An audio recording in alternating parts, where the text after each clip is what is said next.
go live. And I believe we are live.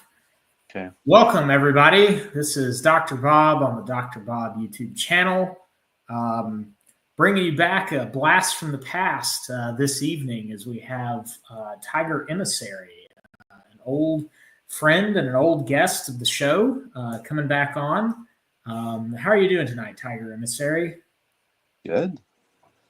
It's getting late for me, but it's feeling good so far. Yeah, I know that things are about an hour ahead of me, being Central Time over there in the Palmetto State. And we have a regular listener here. We have Ray Bannon Pingoy. I always forget how to say his name, but he's a good listener of the show. So hello, friend. We certainly welcome any comments in the chat, but would you like to introduce Tiger Emissary, what we're going to be talking about tonight?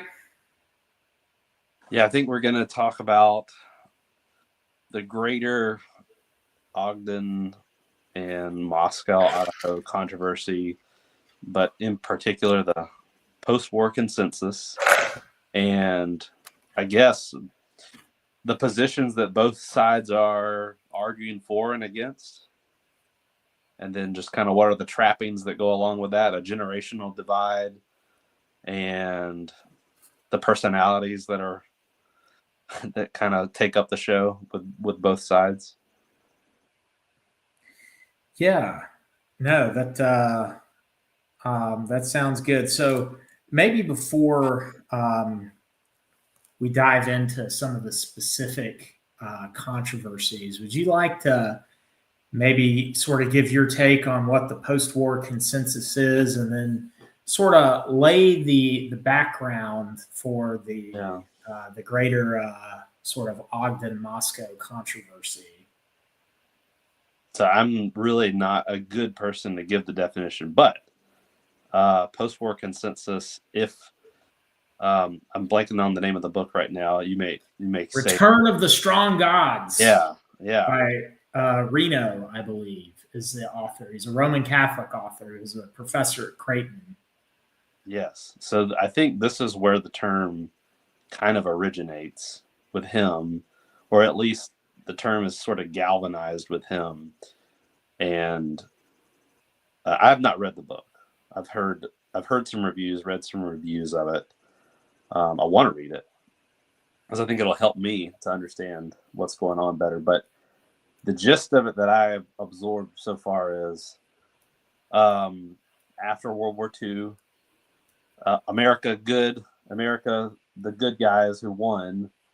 We defeated the Nazis. We defeated the Japanese. And so anybody who's with America is good guys, and everybody who's against America is bad guys. So Hitler and the Germans and the Nazis, of course, are bad. The Japanese and anyone who was with the Axis powers were bad.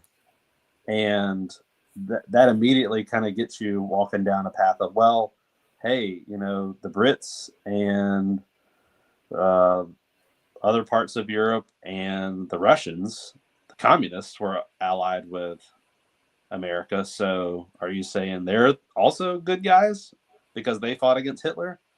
And that's where I think controversy begins, when you start talking about the geopolitical stuff, when you talk about worldview, and like who really is the good guys. And I think for the majority of our modern history since World War II,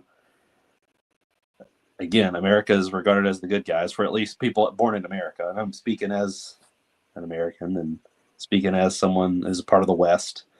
That's kind of the general take. But that allows you to sort of whitewash over bad decisions that were made, maybe evil decisions that were made on the part of the Allies, maybe other atrocities that the Allies committed are getting overlooked just because Hitler and the Nazis were so bad. And so I think that's what begins to happen, where like, oh, hey, you know, whatever the Allies were doing must not have been so bad, because Hitler and the Nazis and what they did, and the Holocaust was so bad. Therefore, communism might not be so bad compared to fascism and Hitler and killing Jews. I think that's where weird lines are getting. If the line was already drawn, then if you're on the good guys, quote unquote, side, then certain things like liberalism and communism start getting a pass, so to speak. And anything that is quote unquote fascism is now, oh, well, that's evil, that's irredeemable entirely. When in reality, you had Christians, you had people who are probably brothers and sisters on both sides of this. They're getting caught up in the lines that are drawn. You have atheists in America. You have atheists, of course.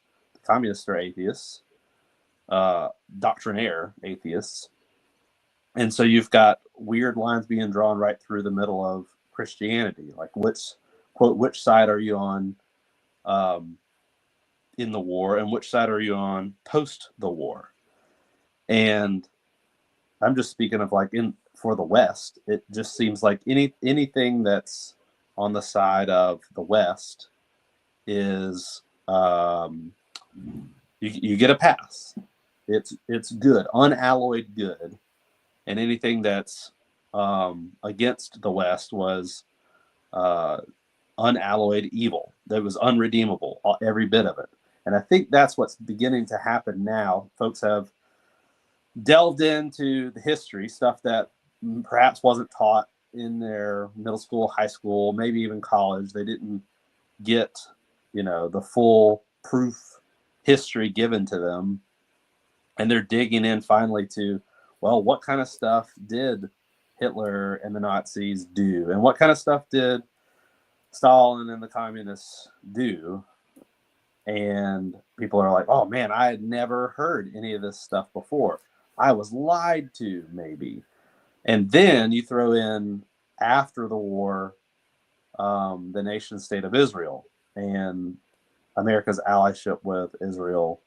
And I won't even pretend to go into the details of that. I've not been really interested in learning the history of America and Israel's allyship. I never went deep down into the pre-mill Dispy kind of infatuation with learning about Israel and the 7-Day War and that kind of stuff. So there's probably listeners, and you yourself may be able to fill in a lot of those gaps. But I think that even starts to get dredged up. That it's a generational thing too. Like the baby boomer generation grew up post World War II. Their parents, their fathers were a part of that generation that fought the war. They were children in the aftermath of the war. And so they imbibed all of the, I won't say propaganda, but they to the victor goes the spoils, so you get to write history. You get to promulgate your version of the story that the masses will absorb. And the boomer generation is the one that that got all of the history given to them. And so as they come up, you also got that the predominant fundamentalist, conservative, Southern Baptist even take on Christianity, which would be pre-mill Dispy. I guess that would be like the majority of folks. So you've got, one version of post-war history and one version of Israel's relationship with America and Israel's relationship with Scripture and the church. So that's like the predominant view that has been out for so long. And now another generation, the millennials and Gen Z, is digging into the history, digging into, hey, this is the stuff that I was taught. This is what my parents or maybe even my grandparents taught. This is what they've believed about American history and world history, and Israel's relationship with America, and Israel's relationship with the church. And perhaps they're beginning to question what they thought was just to be taken for granted. I think maybe that sets the stage. Anything else that I'm missing there? Well, I'll give my own take on it, because I think in order to understand the so-called post-war consensus, you have to understand the pre-war world, if that makes sense. Okay. There's a great book that I read a while ago and that I did a review for on the channel called The Pope and the Professor, which is about the life of Roman Catholic theologian and scholar by the name of Johann Ignaz von Dollinger. He was considered Rome's greatest theologian and her preeminent church historian in the 19th century. What's interesting, the book traces the lives of both Dollinger, who is the professor, and Pope Pius IX, who was the Pope, who had a very long pontificate in the middle part of the 19th century, and their ultimate clash at Vatican I on the dogma of papal infallibility. Dollinger actually, for those who know the story, was excommunicated after Vatican I, which was a shocking development within the Roman world, because Dollinger had refused to bow the knee to the dogma of papal infallibility, because as a historian who had started to introduce historical criticism to the Catholic faith in an attempt to bring Protestants back in, found himself on the outside looking in of the Vatican hierarchy. And he said he refused to believe in a dogma that had such absurd and laughable historical bases. And so that was the particular struggle that happened at Vatican I. But what the book talked about that I thought was just as interesting, if not more, was sort of the world of the 19th century. The 19th century was really the transition century from what had come before into the sort of postmodern world that we have today. In a lot of ways, the 19th century, which was called the Long Century, because historians have dated the sort of cultural demarcation of the 19th century dating from 1789 and drawing that all the way up until 1914 and the outbreak of the World War I, was really the modern century. It was the century of modernism, in which things like historical criticism were coming in from the historical field. You had all of these medical and scientific advancements coming in. And the century starts off with the Napoleonic Wars in Europe, which had seen the end of the old European order, which had really lasted for about 1,500 years from the time of Constantine to the time of Napoleon, in which you had this sacral society, there's a buzzword for you, in which you had a joining at the hip of church and state ever since the time of the Edict of Milan and the Council of Nicaea and the sort of Constantinian settlement in which Christianity had become the favored religion of the Roman Empire, all the way up until the rise of Napoleon in the aftermath of the French Revolution. You had a sacral society in Western Europe and in her colonies. There was obviously a disruption of sorts by the Reformation, but even the Lutheran and the Continental Reformed and the Anglican Communion had sort of settled in as state churches, and the West was a thoroughgoing Christian society in spite of the disruption that you had in the Protestant Reformation. And so the 19th century sees the sweeping away at the beginning of the Holy Roman Empire, which had come into existence during the time of Charlemagne. And Napoleon was actually the one who legally ended, after he deposed Emperor Francis, who later became the first emperor of the Austro-Hungarian Empire, Francis I. And there were a number of sort of radical changes that Napoleon had introduced into the Western world and into the Western mindset. For one, he gave religious freedom to the Jews, which is something that we may talk about later. He had sort of enshrined the Enlightenment principles that had come in through the French Revolution while tempering the sort of murderous impulses of the sort of radical wing of the French Revolution, the sort of Jacobin wing. And after Napoleon's defeat, the victorious powers of England and Russia and the Prussian state, Austria as well, tried to pick up the pieces and put back together the sort of medieval and early modern sacral society that had existed before, where you had the Holy Roman Emperor and you had all of the other, European monarchs. But there was always an uneasiness to it because you had started to have, through Napoleon's conquest, oddly enough, the formation of national identities in places like Italy and Germany that just didn't exist before. These were countries in Italy and Germany that had been divided into a bunch of different kingdoms and principalities and city-states, and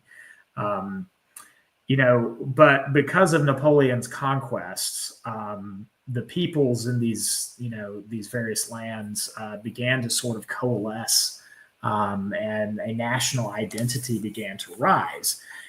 And one of the things that's talked about in that particular book is Italian nationalism, in which, little by little, I believe it was the Kingdom of Sardinia and Naples had sort of, come along and been absorbed by the northern part of Italy. And you had there's the Kingdom of the Two Sicilies. Anyways, there's all sorts of, steps that took, but one by one, all of these principalities and duchies and stuff in Italy, began to be absorbed by what was becoming an Italian nation state. And this was seen as a threat to the papacy, because if you remember, Tiger Emissary, the Pope had a temporal power. He had his own country, the Papal States, that were under direct rule by the Vatican. The very idea of the Vatican itself was an artifact of what happened after Italian unification, in which for about 50 years, the popes, as soon as they were elected, refused to leave Vatican City because they refused to acknowledge the sort of secular Italian nation state that had formed around them. But it also talks about Dollinger and his conflict with, the Italians being a German, and the sort of rise in German nationalism under the banner of Prussia during the 19th century, which eventually led to the Franco-Prussian War, which actually broke out 3 days after Vatican I was abjured. And France had to withdraw its troops from Italy that had been protecting the Vatican, oddly enough, from the Italian nationalists. And so there's this great scene in the book where the Pope tells the papal army, which is outnumbered and outgunned by the Italian nationalists, to scale the Aurelian walls in defense of the eternal city. And they fire one volley and then they lay their guns down. And the reason is the Pope knew that his, ragtag defenders could never have defeated the Italian nationalists. But if they had just surrendered, then without a fight, then under international law, and I think canon law as well, it would have been considered, illegal annexation. So the Pope wanted it to be shown that, no, this was a violent conquest and therefore illegal under both canon law as well as sort of developing international law, to basically delegitimize the Italian conquest of the city of Rome.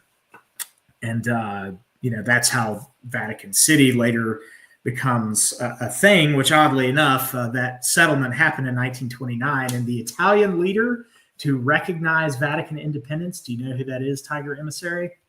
Or who it was? I don't know. I can guess, but I don't know. One Benito Mussolini was the leader of Italy who actually came to a political settlement with the Catholic Church and allowed for the creation of Vatican City as a compromise. So the Pope still had his own temporal realm, but in a very, shall we say, shrunken form. And so you have in the midst of all of these, cultural changes, the rise of nationalism in Germany and Italy, and in other places as the old empires tried to keep things together. And this leads ultimately to the outbreak of the First World War, as Serbia had tried to maintain full independence from both the Ottoman Empire as well as the Austro-Hungarian Empire, a hostile Muslim power to its east and a hostile Roman Catholic power to its northwest, with Serbia being an Orthodox Christian country. So you had the assassination of Archduke Franz Ferdinand. And, obviously the Great War was one of the greatest catastrophes in human history. Christopher Hitchens, actually the famous skeptical writer who we all know and love, said that he saw World War I as the time period that marked the end of Christendom. He said there was this word that used to be bandied about called Christendom.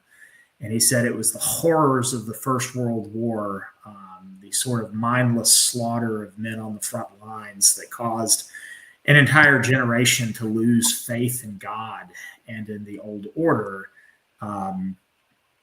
Obviously, the First World War was resolved in a very unsatisfactory fashion by all parties involved. Now, just to back up a little bit, in regards to the 19th century, we also have the rise of Marxism and Darwinism and all of these other, sort of cultural social movements that had sort of come up in the 19th century that led, as Nietzsche predicted, to the great slaughter of the First World War. And so coming out of the First World War, it was a rather unsatisfactory conclusion. The Germans were really close to winning the war in early 1918. Their strategic position against the British and the French was quite advantageous. And they were about to essentially march into France and conquer France and drive the English across the English Channel. However, they had defeated Russia in the East and everything seemed to be going well, until another power entered into the war in a real way.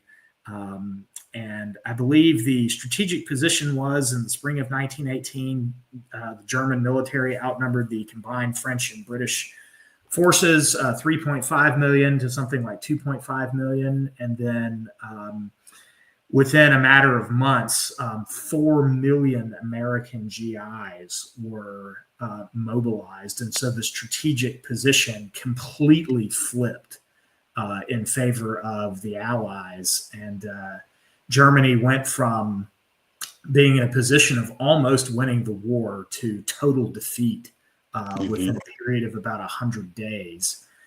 And so this led a lot of bitterness among German veterans.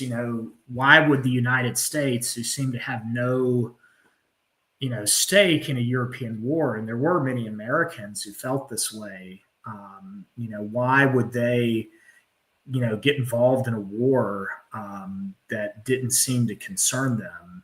And, one of these World War I veterans from Germany, who was actually originally from Austria, began to, sort of agitate among these, various, nationalist paramilitary wings in the early 1920s, ultimately consolidating power, always using his Iron Cross that he had won in World War I service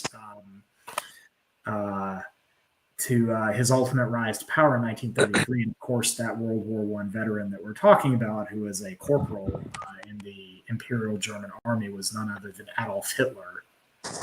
And you have obviously, then a moving into World War II, which is really sort of the last gasp of nationalism. And Reno sort of talks about some of these things in his book, in which, the Germans, the Italians, and then obviously Imperial Japan in the East, which in a lot of ways was a European power, a European style power, even though it was in Asia.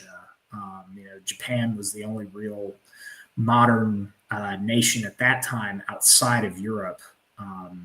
For historical reasons, we can talk about the Meiji Revolution and all of that kind of stuff that had happened in Japan. But what really demarcated the sort of Axis powers was this, German and Italian nationalism in Europe and Japanese nationalism in the East that culminated ultimately in an imperial sense in which, these races or peoples or nations were thought to be favored nations. And, that was the whole idea of Germanness that, Hitler had introduced, that, the German nation was destined to rule, over the rest of Europe. And, that was the whole idea of national socialism versus international socialism, which had marked the sort of communist wing of, the various socialist movements that had happened. And so there's a lot more that can be said, but ultimately the Axis powers lost the Second World War, as we know, and that led into the Cold War. The Cold War, in a lot of ways, the post-war consensus, they talk about World War II.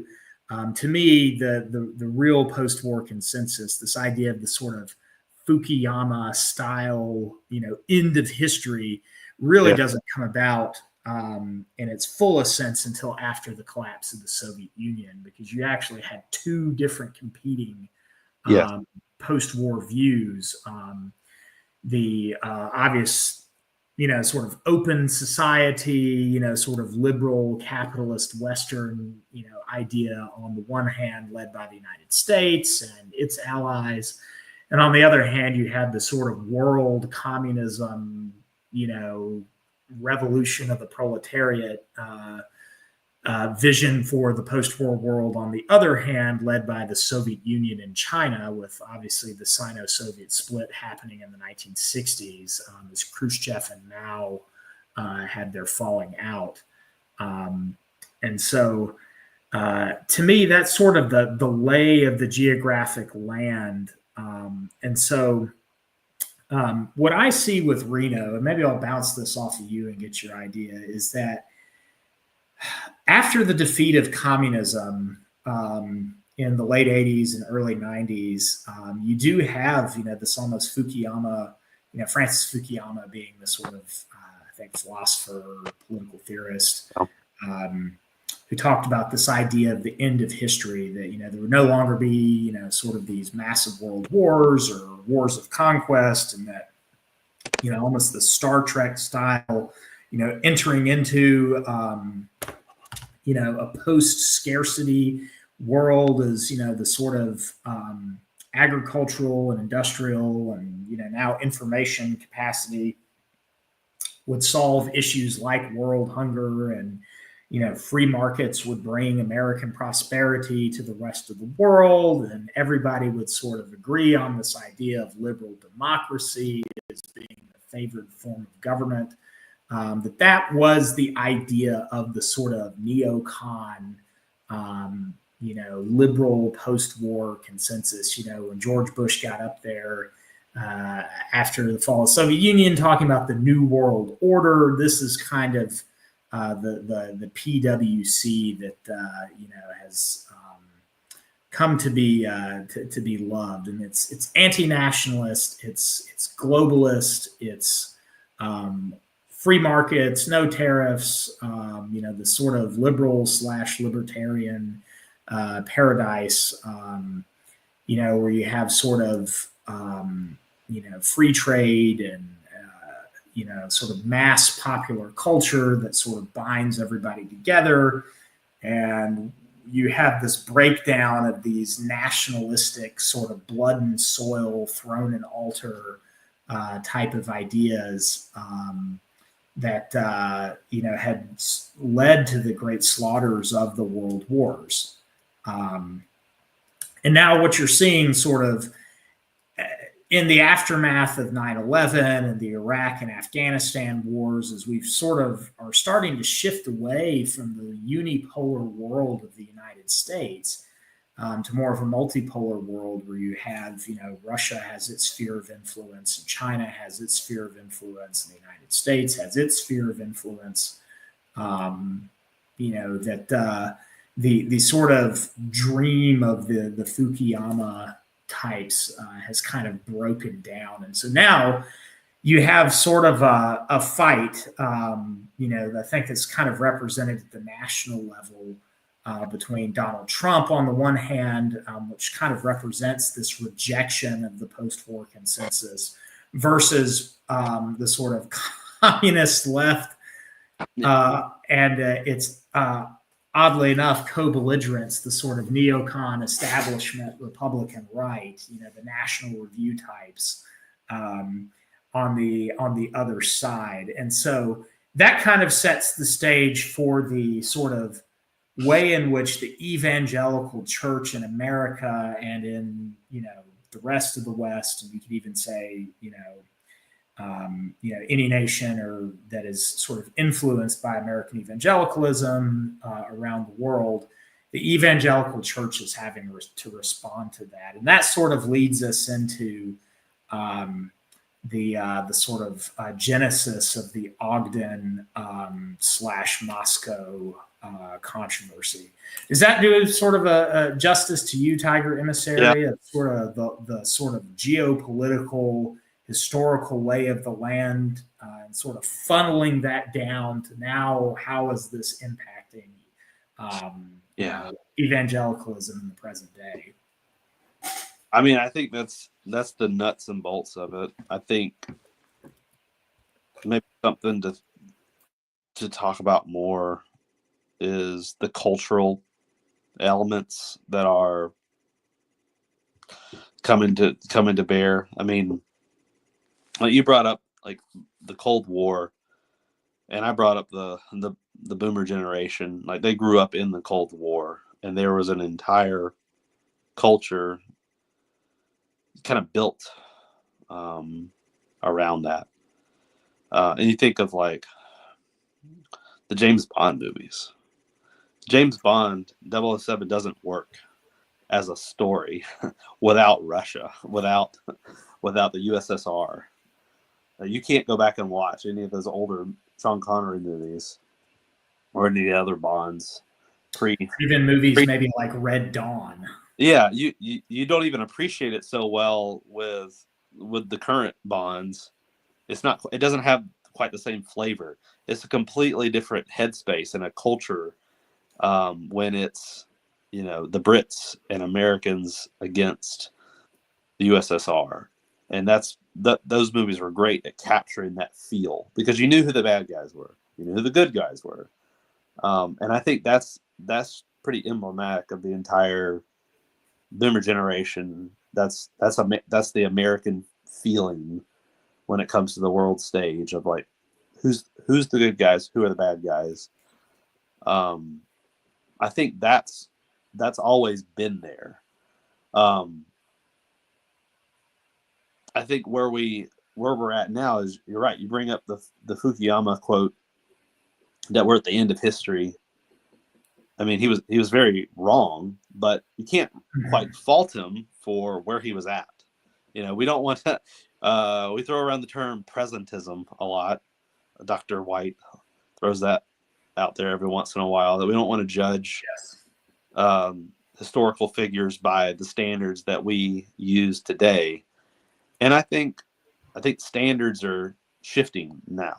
So as we look back at the 50s, the 60s, the 70s, the Cold War era, and even the 90s that Fukuyama is talking about, it's a different era. As a Western person, and Japan was allied with America at that point because we rebuilt Japan. They were like a vassal state at that point. you wanted to ally yourself. You wanted to put yourself squarely in the camp of USA and the West and the military-industrial complex. You wanted to be on their good side, and I think that's also a part of that culture. So you brought up the geopolitical stuff, the nuts and bolts, and the the tariffs or non-tariffs, the globalism as opposed to nationalism, economic but also cultural elements. I think that's all true. But I mean that was the era they were living in. There were no other threats, right? The Soviet Union wasn't really a threat anymore. There were no other spheres of influence that truly were threatening America. So it's understandable that people would fall into this mindset that globalism is the answer, free trade, almost a monoculture, a worldwide liberalism is the answer. And I'm not saying one way or another whether that's right. Sure. I'm just saying that you could give them a little bit of grace. That this seemed to be the trajectory of history at that time. And to that point, if you went back 100 years ago from today, well, maybe not today, pre-World War I. So let's go back to 2013, 14, 15, 100 years prior to that. That's at the height of nationalism. That's at the height of what those folks were living through and what was the general culture or beliefs back then that the Germans are for the Germans, the Italians are for the Italians, and like you were laying out, like the birth of nationalism, and that we can't really judge them by a different set of standards. Someone in the 1990s ought not be judging someone in the 19 teens for what seemed to be obvious to them. And so I think that's again where we're at now. So we're looking at geopolitical stuff in the 2020s and looking back at someone in the 90s and saying, you dummy. Of course that wasn't the end of history. Of course America would not continue to be the worldwide hegemon. Of course Western liberalism isn't going to be what unites everyone across the planet. I mean, sure, that's true. It hasn't been able to do that. And I agree. Like we're in the middle of change, but Yeah. To say folks were naive for believing things like that, I don't think you can do that. I don't think it's a fair take on looking back in history like that. Yeah. Maybe I'll set the stage for the generational divide, and then from where I see the sort of current split, controversy, schism, how we want to use that. You mentioned the Cold War, and especially like the 80s era, the sort of Reagan, sort of Reagan boomer con, mindset that has been attributed, and I'll just say this, has been attributed. I'm not going to take a position one way or the other, to guys like Douglas Wilson and James White, and that sort of generation that, they were growing up in a time sort of the post-Carter era where America had really been through a period of sort of malaise. And then, America started to come back into itself into the 1980s. And, it was like Morning in America, and it was the Reagan years. And then they saw the fall of the Soviet Union. And so that generation was really coming up in a time in which America was still an overwhelmingly white, overwhelmingly Christian country that had just defeated the Soviet Union. And there was a tremendous amount of optimism heading into the 1990s. And that sort of represents the experience of guys like Douglas Wilson, James White. Now, I think in certain suburban areas, especially in the northern United States, you've already started to see trends like white flight beginning to happen in places like, Detroit and Chicago and Buffalo, Pittsburgh, Philadelphia, Cleveland, sort of northeastern, Midwestern industrial towns. you'd started to begin to see the breakdown. Even down into Appalachia, places like Kentucky and West Virginia, you know, the sort of parent of J.D. Vance generation, you know, his mom's generation, they'd already started to see the hollowing out of American industry had already happened. But for a lot of people who are not in an industry, sort of an industrial town, and I think Wilson and White, sort of represent sort of white Southern / Mountain West, evangelicalism, which was the economy in the South was really starting to take off. Whereas the economy in, the North, and especially the Midwest, was starting to be hollowed out, and you started to have a lot of these ill social problems that were affecting the sort of white working class that wasn't really so much affecting the white middle class.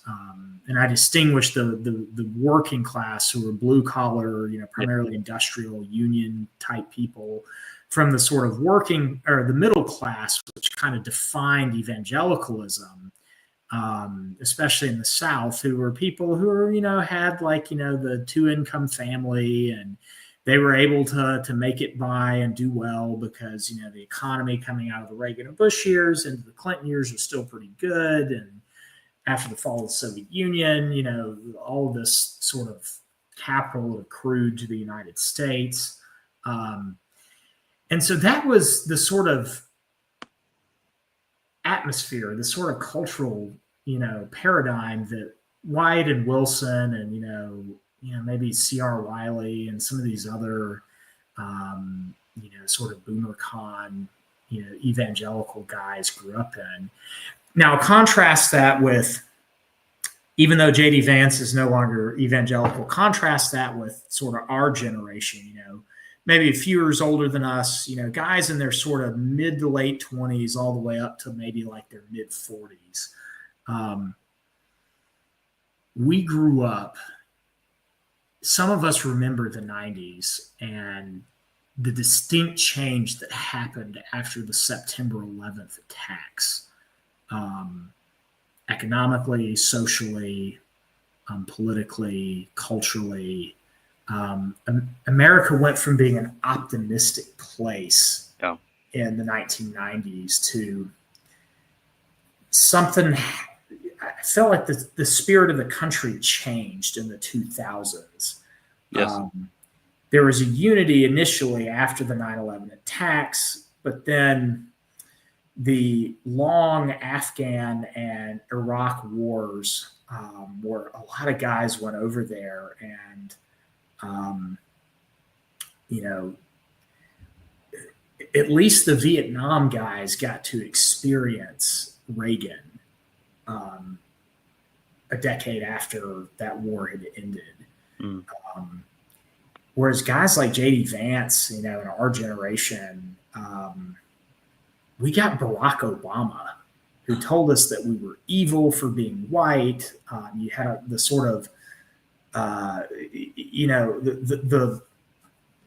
the spent cultural capital of the evangelical church in the 2000s upon the Afghan and Iraq wars, and the Bush years, who, in a lot of ways, George Bush kind of hoodwinked and used and abused the evangelical church in America to his own ends.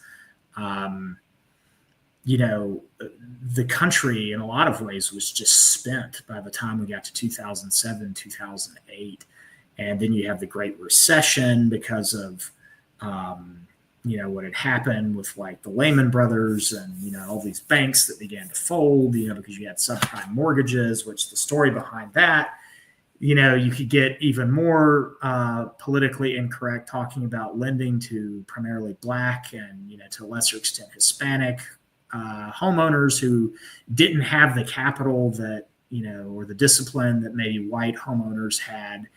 The whole, so-called subprime mortgages. I saw it where I grew up in Metro Atlanta, where it's like, how are these people affording these houses, in the late 90s and early 2000s? And it's like, well, they actually didn't afford them or couldn't afford those lifestyles. Money.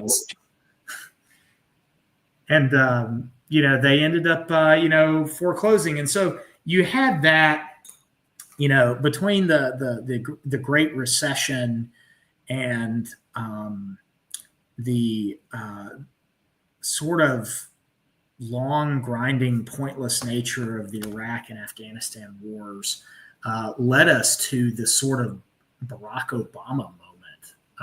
Where he's this sort of colored messiah.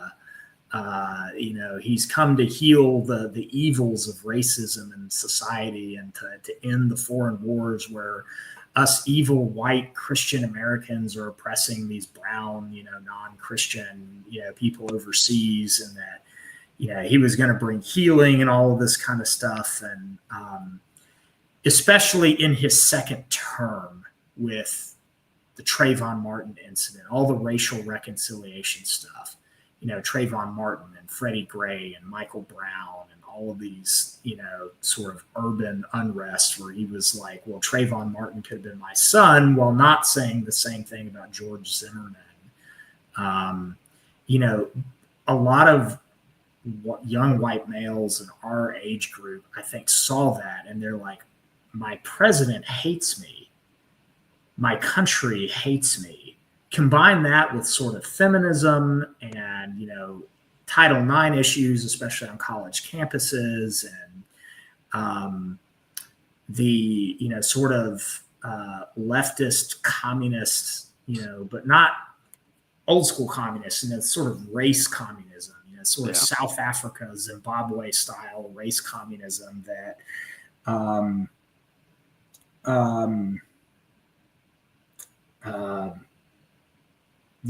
had been introduced by Barack Obama. That sets up fertile soil for a reactionary movement, which we saw in a big way in 2016. Did you want to continue on with that? Yeah, maybe talk about the rise of Donald Trump. Yeah, I think that the Obama were what began the turn. I mean, I think you brought up 9/11. That was probably the harbinger of things to come. That, like, the American confidence, like a culture of optimism, began to fade away then. But yeah, it shifted by the time we got to Obama. And yeah, he was the one that buried the confidence, and, as you said, began the apology tour for America. And I think culturally, the backlash came with the nomination and election of Trump. That people basically said we had enough of this. I think that there was some level of optimism, quote unquote, that came with, well, maybe we've turned the page. We elected the first black man to be the president. So maybe, that optimism was still kind of there. Like, we can rise above our past. We can rise above unsavory things and things that made our nation, make us unproud of certain elements of our nation. Hey, we've gotten beyond that. I think there was probably a little bit of that going on. But by the time you got to Trayvon Martin, by the time you got to the beginning of the Black Lives Matter movement, which began in like 2013, right after Obama was in his second term, that's when I think the black pilling, to use the term, began in earnest. And I think so Trump coming along was people's reaction to that, hey, we're tired of, as you said, we're tired of being told that we're the reason for black people, for brown people suffering, that it's us, and that the world would be better if America wasn't the hegemon ensuring peace and tranquility. And so here we are. It was like a self-fulfilling prophecy that, hey, America's not so good. Well, this is what it looks like with America not securing peace and tranquility and shipping lanes and low interest rates and booming markets. That's what happened. That's what materialized 2008 to 2015. And then you see what happened just economically after Trump comes in.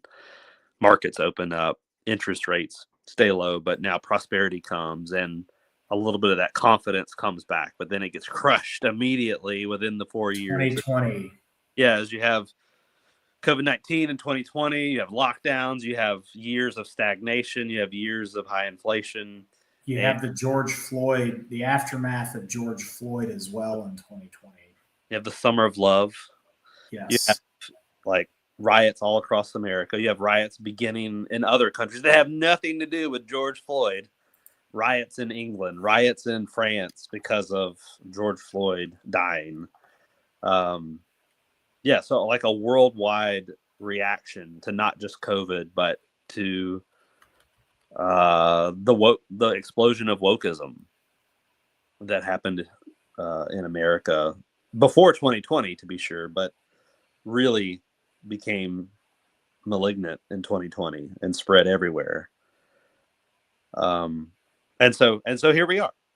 Here we are with Trump on week number 1, and it seems like people now going back and having different thoughts about the post-war consensus. People having different thoughts about what made America what it is today. People having different thoughts about America's place in the world, but then also, what is the church's place in America? What is the church's place in the world? It's like now, because we've had, I wouldn't say turmoil, but we've had a lot of whiplash. We've had a lot of whiplash about, like, well, what is the problem with the world? What is the problem? Is it America? Is it white people? Is it Western values? Is it Christian, Christocentric worldviews? That's the problem. I feel like all of these things have kind of come together to a head, all at the same time. And then you throw in that we have internet, we have YouTube, we have this, what we're doing right now. We have podcasts everywhere. Everyone can give their opinion anytime and have thousands of people listening to them, except for us. We don't have that yet. But you can just have a million different opinions being broadcasted at any given time that's absorbing this piece of information, that's absorbing that piece of information, giving their spin on it and giving their, like, how do they interpret it? It's weird because you have all these different opportunities to look at what's going on now, and you just have a myriad of opinions. So I want to get back to the generational divide. The left in American politics is not dead, but they've been given a severe blow. Not simply by Trump, but by the American people that have voted for him, and that have rejected, more importantly, rejected the grip that the American news corporations have had on information. And it's not just in America. It's the Western liberal consensus, if you will, on the news, on the facts, on information that can be gained and processed by anybody.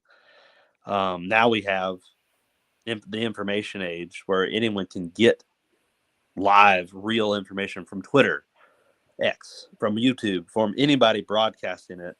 So now the leftist media empire is crippled, and the left political structure, that was their main apparatus, was control of information.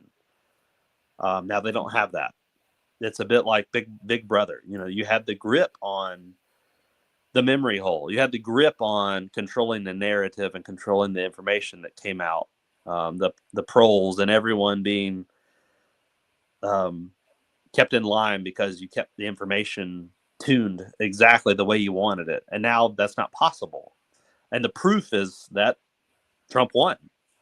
They couldn't seize the narrative. They couldn't control it at all. Oh, you would never vote for a convicted felon. You would never vote for a twice impeached former president. You would never vote for someone who led an insurrection. Oh, yeah, actually, we will. We will do all those things. We disagree with you entirely on the merits of what you call the facts and what you call the narrative. Here we are now, people questioning the very core of what narratives the culture is built around. And so post-war consensus kind of would naturally come up in that as well.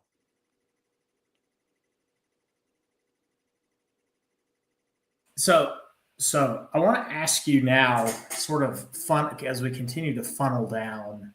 Maybe we'll spend the next, kind of coming to the end of the first hour, giving all of the background. I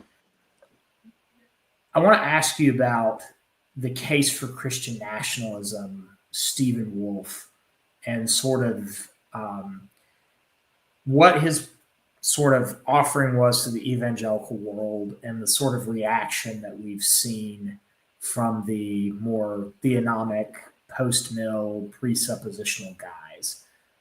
Maybe talk about the impact that you see the case for Christian nationalism having within sort of the Reformed world, broader evangelical world.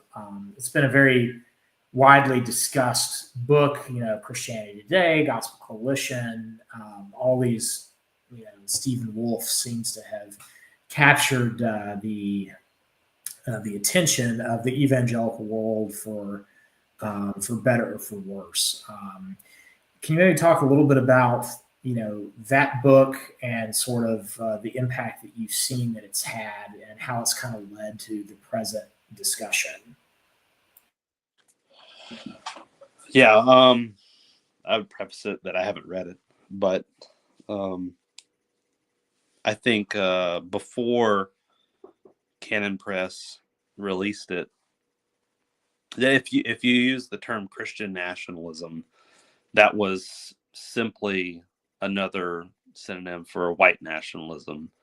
I think that was probably the general public's idea. And I think since it's been published, there's been a major dent placed in that.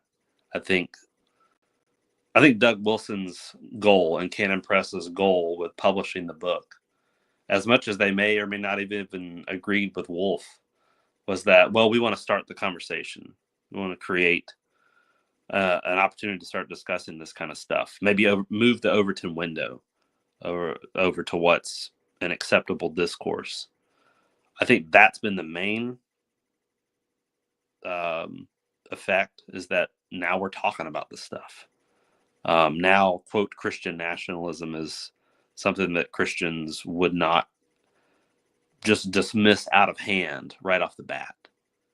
I think now most people would be like, yeah, I want a Christian nation. America was a Christian nation. I still want that.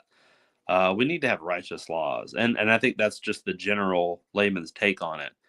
And whether Wolfe's vision of Christian nationalism is how that should look, or more of what Wilson would call a mere Christendom, or a mere Protestantism, whichever form it takes. I don't think Wilson and the Canon guys even care which form it takes necessarily as we're discussing it, because it's something that would not happen, would not materialize very soon.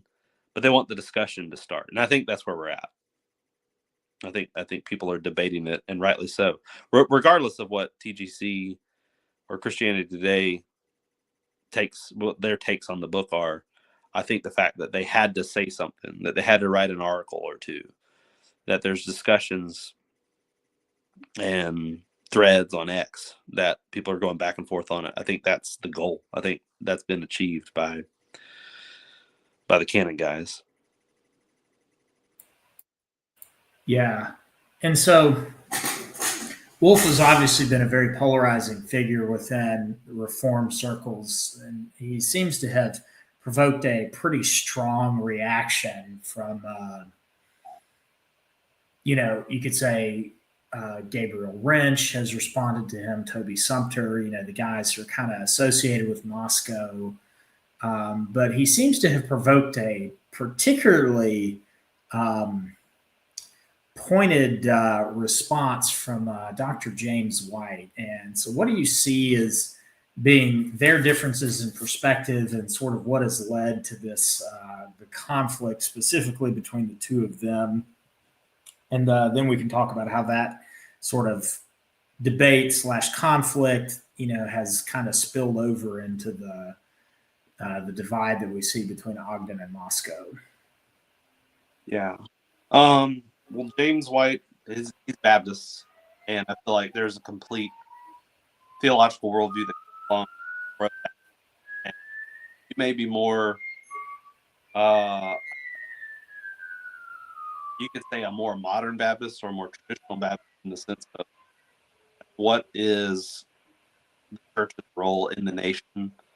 I think the earliest Baptists in America thought that there was room for a creedal commitment by the federal government, that we could have representatives and senators and a president that would pray and name the God of Scripture and name Jesus Christ as the King over all and be vocal about all of that. And that's the kind of stuff that I think James White, I think Stephen Wolfe, Doug Wilson, all the parties involved would say, yeah, that's good. That's a good and healthy society. But I guess the distinction would be in, you and I are both disciples of Dr. James White. I think we're comfortable perhaps using the term sacralism. I think that's what gets White's hackles up, is sacralism being a marriage of church and state, where it's hand in glove, that whether it's the church controlling the state or the state controlling the church, I think you would probably view both as forms of sacralism, where, hey, if you're a Christian nation, well, what does that mean about anyone that doesn't profess to be a Christian? I think everyone's fear, everyone from like a classical liberal bent would be, well, how can you have a society, how can you have a country that doesn't recognize that there are people of other faiths or that have different Christian traditions? I mean, America, granted, was founded by Protestants, but quickly within 100 years became a place of a bunch of different denominations and a handful of heresies that were homegrown. How could you say that any one particular interpretation of the Bible would be the law of the land? That's hard to think of America as a Presbyterian nation or a Baptist nation once you start trying to define things like that. I think that's where someone, I guess, on James White's corner gets really nervous, gets really hesitant, because James White knows church history. You know church history. We know that you look back in any episode of church history where there was a state church or an official religion for a country, things didn't go so well for Baptists. Things didn't go so well for the Reformed in certain instances. It wasn't so great for it wasn't so great for England. It wasn't so great for any Protestant in an official. So I think that's where White's coming from. I think that's the knee-jerk action, perhaps, for the type of quote Christian. The other is Thomism, and I'm not even qualified to talk on any of that. But Tim Wolfe's a Thomas, White's a Van guy. Those two can't never. And there's a lot of that going on to the surface as well. It's just, I think James, he's got a lot. fears going. That's controversial. You're breaking up on us a little bit, Tiger Emissary. Can you repeat the last part about Thomism and Yeah, Vantillianism? I won't even claim to know like where the controversy is between Thomism and Vantillianism, but I think that's a bit of where James White comes in. I mean, he's a Van Til guy, he's a precept guy. Stephen Wolfe is a Thomist. He doesn't call himself presuppositionalist. He's not a huge deal. That's on under the surface. Yeah, I think there's definitely a divide. I remember I was listening to Dividing Line this morning on my way into work, and Dr. White was talking about, I guess, one of the deep disagreements he had with Dr. R.C. Sproul, even though he acknowledged the great respect that he has for Dr. Sproul. He talks about Sproul and his admiration for Thomas and the sort of presuppositional versus classical apologetics divide, and how he found Sproul's book on classical apologetics to be very bad and very unhelpful, which I'd expect nothing less from a Van Tillian precept guy. I think there's also the sort of classical Protestant Amil eschatology that a Presbyterian like Stephen Wolfe imbibes, and that he kind of represents, versus the theonomic post-mill eschatology that Dr. White has kind of picked up, from Jeff Durbin and ultimately from Doug Wilson. And, right. I think that has a big impact on how they view the so-called Christian nationalist project. Is,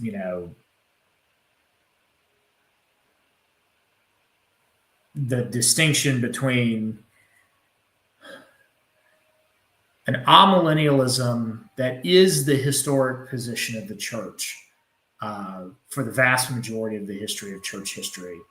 Now, I like to argue that there is a historic premillennialism that is the original seeming eschatology of the church that was slanderously called Kailism, starting in sort of the Nicene to post-Nicene Fathers era. But Wolfe definitely represents the sort of classical Protestant, also classical Roman Catholic, you can maybe even say classical Orthodox idea of the sort of amillennialism, which, we are in the church age. This is the 1,000 years. Satan has his reign right now, but ultimately Christ is going to return visibly in the heavens and will set up his kingdom, and of his kingdom there will be no end. Whereas the theonomic post-mill position seems to have this idea of, and I almost rooted in Augustine, even though Augustine is amill. I think the seeds of postmillennialism are in a book like City of God, which has this it's not just positive amill, but the idea that the church is overcoming the world even now. And that one day the church will overcome the world to such an extent that then Christ comes back after the church overcomes the world. It's almost Bunyan-esque, the celestial city versus, the place that they were coming from. And this idea of Christianity moving forward and striving and overcoming. I see this in Philip Schaff when I read History of the Christian Church. I'm not sure if he was post-mill, but you almost see some post-mill like sympathies within a certain strain of especially Presbyterianism, in which Christ is ruling and reigning even now, and that he is overcoming the world through the vehicle of his church, and that he will return when the church has overcome the world. Does that seem to be a good synopsis of you, the difference between sort of classical amillennialism versus the sort of theonomic post-mill eschatology? Yeah, I think so. I think that there's probably a little bit more to say for the amil that I don't want to say separation of church and state. That evokes a little too much of our modern paradigm on it. But I think the amil position wants to maintain a separateness between what is the reign of Christ and what is the reign, like what is the city of man and what is the city of God, to use terminology. I think that amil wants to keep things separate more, whereas post-mill, as you said, like the church overcomes through the church, through the power of the gospel. The post-mill position says the city of God will overtake the city of man. And I think the amil position says these two will continue throughout earthly history. And I think Stephen Wolf's thesis is saying, hey, these things are separate. That celestial city reality is separate in as far as it can't be counted as one and the same as the earthly governments that we're setting up. He wants to say that every earthly government, every principality or magistrate has to be subservient to the city of God or the kingdom of Christ. It should be pointed towards eternity. It should be pointed towards the good of men's souls. So, like, it should serve the church. So he wants to put the church above the kingdoms of man, but he never wants to blend them together. I guess that's, in my view, that's what the post-mill position is saying, that the end of history is that, well, if Christ rules over all and every enemy is going to be put beneath his feet, that means every nation is discipled, and therefore Jesus is the king of every nation at the end of history. And Wolf's position, I think, would say yes, but there's like still a separateness between the two things. Mm-hmm. I feel like that gets maybe into splitting hairs at some point, but I think that, to bring up another point, there's a sort of optimistic amillennialism and a pessimistic amillennialism, where a pessimistic probably is a little closer to a pre-mill, a historic position, that there's always an antipathy. There's always a struggle and a fight between the world and the church. There's always, and it's going to get worse and worse until Christ comes. I think that's what the Bible presents. I would be a pessimistic amil in my approach to like what Revelation and what Jesus is saying in it would look like. But I think that might be the distinction between where maybe R.C. Sproul. Sproul, I think, called himself a post-mill or an optimistic amil, perhaps. I think that's where maybe Stephen Wolf is compared to James White, Doug Wilson, and those guys. Is splitting hairs, perhaps, between an optimistic amil and a post-mill person. But then, hey, a pessimistic amil guy could get along really well with a historic pre-mill guy, because those are pretty close together in a lot of respects. So anyway, I think that might be how I would split that up a bit. Yeah, no, I think that's a good splitting up.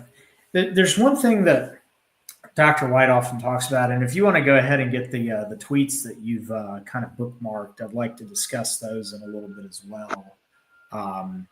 But Dr. White seems to talk about this idea of America needing a national revival prior to becoming a Christian nation. Where when I listen to guys like Stephen Wolfe and then some of the other guys like Andrew Isker and Andrew Torba, there seems to be this the other side of the coin is like, no, we don't need to have a national revival, that a Christian minority can seize power and then disciple the nation into being a Christian country. It seems like, once again, this comes back to a difference between maybe even the Westminster Confession and the 1689, where you have this idea that on the Baptistic side, represented by Dr. White, in order for a country to become a Christian country, and even then, it's not in a proper sense of the term, but an improper, imprecise sense, calling a country a Christian country. It's this idea upon conversionism, and that in order to have a Christian government or a Christian nation, you have to have the people become Christian first. Where it seems like on the Christian Nationalist Project, which seems to be more represented by Presbyterians, that no, a committed, dedicated minority can seize power and then disciple the people through the seizure of power. And so a lot of them have been focusing on all the Trump executive orders and how much like one man can make a difference in the lives of an entire nation just by winning, this idea of like, quote unquote winning. And so there seems to be a major distinction in the philosophy of how we get there, based off of, do we need a mass revival first, or do we take power and then revival comes afterwards, as we disciple and make it easier through secondary means for people to become Christian? Does that make sense? Yeah, I think that's getting on a good distinction between what the two post-mill sides are going for. I maybe retract that because Stephen Wolfe is not post-mill. The two optimistic sides. Yes. Yeah. I think that's interesting. I think you're right that that Stephen Wolfe's brand of Christian nationalism, where, as you said, a minority could seize power, steer us towards a Christian nation, then disciple the nation towards that end. Yeah, I think that is a Presbyterian leaning, because that's the picture of what would happen in what they would call a Christian home. A father becomes a Christian, he becomes regenerate, but the rest of his family, the rest of his household, hey, a Presbyterian would say now they all need to be baptized. But it's a Christian family nonetheless. Maybe they have not been regenerated, but it's still a Christian family at that point. They would definitely say that, depending on how based and patriarchal they are. They would say, like, well, if the father is, then yes, it's a Christian family.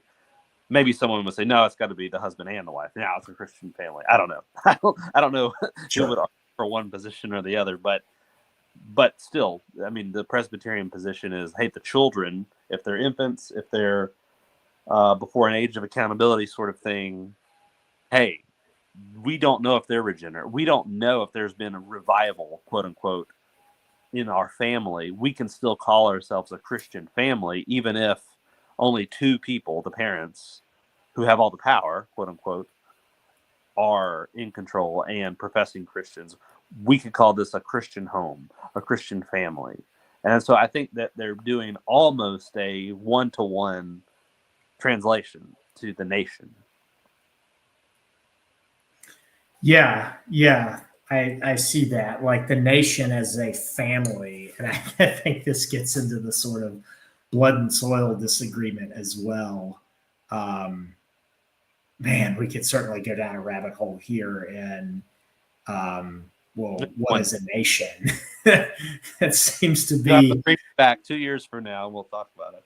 Yes, yeah, that's very true. So, do you have those tweets that you want to talk about? Um, It might be diving us headlong into that. well, we can do a high sort of a high overview of it. Okay, all right. So I was gonna jump right into the Moscow Ogden split. The split that's not quite a schism. Does it have something to do with Nazism?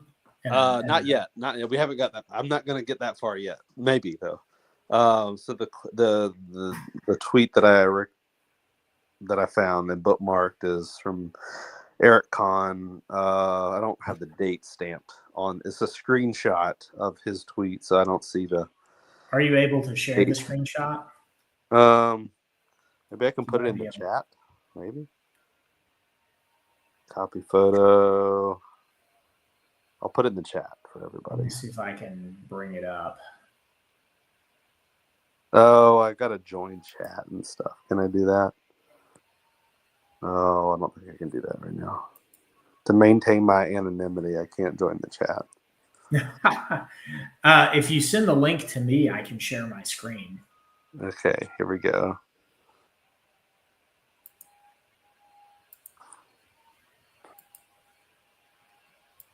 There you go. I'll just go ahead and jump into it while you pull it up. But the Eric Kahn quote, he says, the PWC crowd, Wilson, White, and Barry et al. I don't know who Barry is. I need you to tell me who Barry is. He's the Babylon Bee guy, Joel Barry. Oh, Joel Barry. Okay. He said they've been imploding at warp speed, likely because they're losing so badly and getting desperate. They were relevant for a second because of COVID, but now their moment has slipped away. So he's using our post-war consensus definition, and that group's lumped together. And this kind of brings up where we were at the post-mill, mill. He says they're losing, right? So he's tapping into, I guess, a little bit of the John MacArthur loser theology stuff. We lose down here. So he's trying to maybe do a lot with what he's saying. He's trying to loop Wilson, White, and all these guys into, hey, you guys are proponents of loser theology. And guess what? You're losing right now. You're losing your cultural influence because we in Ogden are getting more followers or something like that. Or people are leaving you and being vocal about it on X, and we're gaining followers. You used to have followers because you got a lot of them because of COVID and your stance about government overreach during COVID. But now we're seizing the day. I guess that's what's being said here. Anyway, I just wanted to bring that as a launch pad to discuss like what's going on. Obviously there's division between the two camps, but it's so. I'll give my take and then just hand it right back over to you. This is weird to me. It's so childish and immature at first blush, but it's weird to me because like why is there like a competition between what Ogden seems to be doing and what Wilson et al. Is doing? Like one side's losing, the other side's winning. I thought we were trying to work towards a Christian nationalism, and I thought they were both on board with it. So it's weird that like if one side's winning, doesn't that mean Christian nationalism is winning? And doesn't that mean that they're all winning? Because the Overton window has moved, and we're discussing the whole thing. Like if Wilson's brand of of theology is winning. Doesn't that mean Ogden wins too? That's weird to me. So, but I'd like to get your take on it if you have one. Well, a couple of points. I wonder about how the aftermath, the fallout of the sort of Webben Tobias incident is playing in all of this. Oh, probably really heavy. Really heavy. I have some insider knowledge about Webben's church from a guy who's probably going to listen to this later. He's a former ruling elder in the PCA, is now a member at a CREC church. He seems to agree that in this particular instance, Webben and the guy who did the meme, the church member and all of that, they're actually in the right on this particular instance. That Tobias was, in fact, spinning things, and that he thinks a lot of this is because of the difference between American culture and German culture. The sort of fear of being called a Nazi in Germany is actually a real thing. There is actual government censorship and a lack of freedom of speech, and that they have to tread a lot more lightly about these things over there, whereas in the United States, that's not such a big deal. Right. Especially with the way the Overton window is moving here. And that he saw Tobias's interview on Eschatology Matters talking about, now I have a platform and I hope to build a platform here in America, as something that was not a good look from Tobias.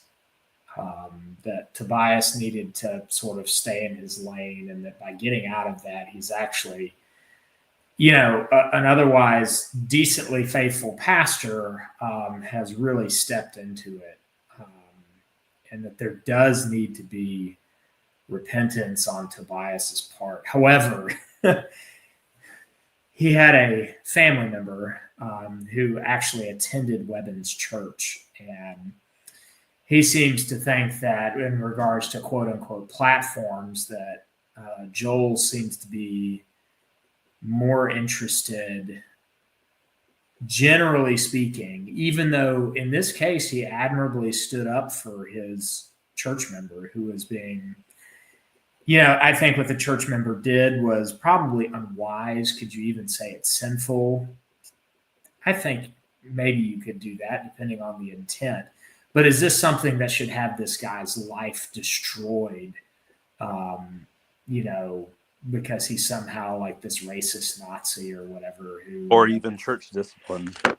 Yeah. And I mean, in terms of church discipline, this might be something that is like, I know my pastor at my old church up in the old North State, just to your north,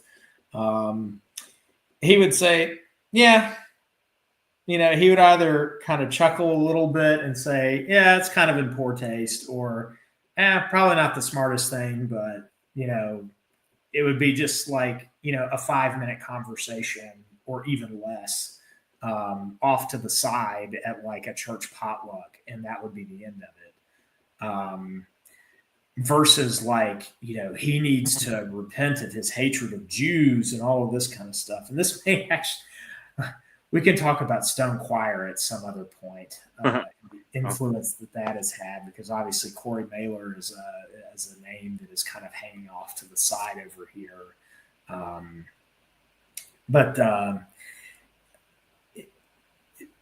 I think that this is something that got blown out of proportion. But this friend tells me that he thinks that Webben is also building a platform, and that it seems that Right Response Ministries is taking a bigger chunk of Webben's time compared to actual shepherding and pastoring of a local church. And so he seems to think that both sides are acting childish and immature.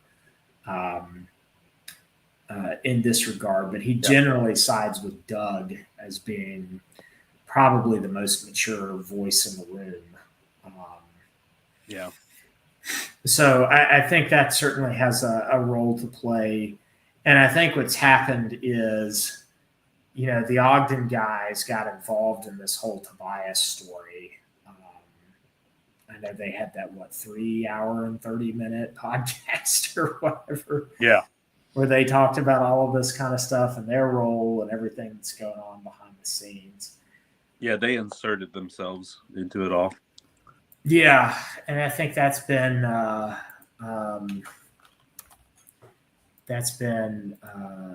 something that hasn't been good. I saw the post that you shared.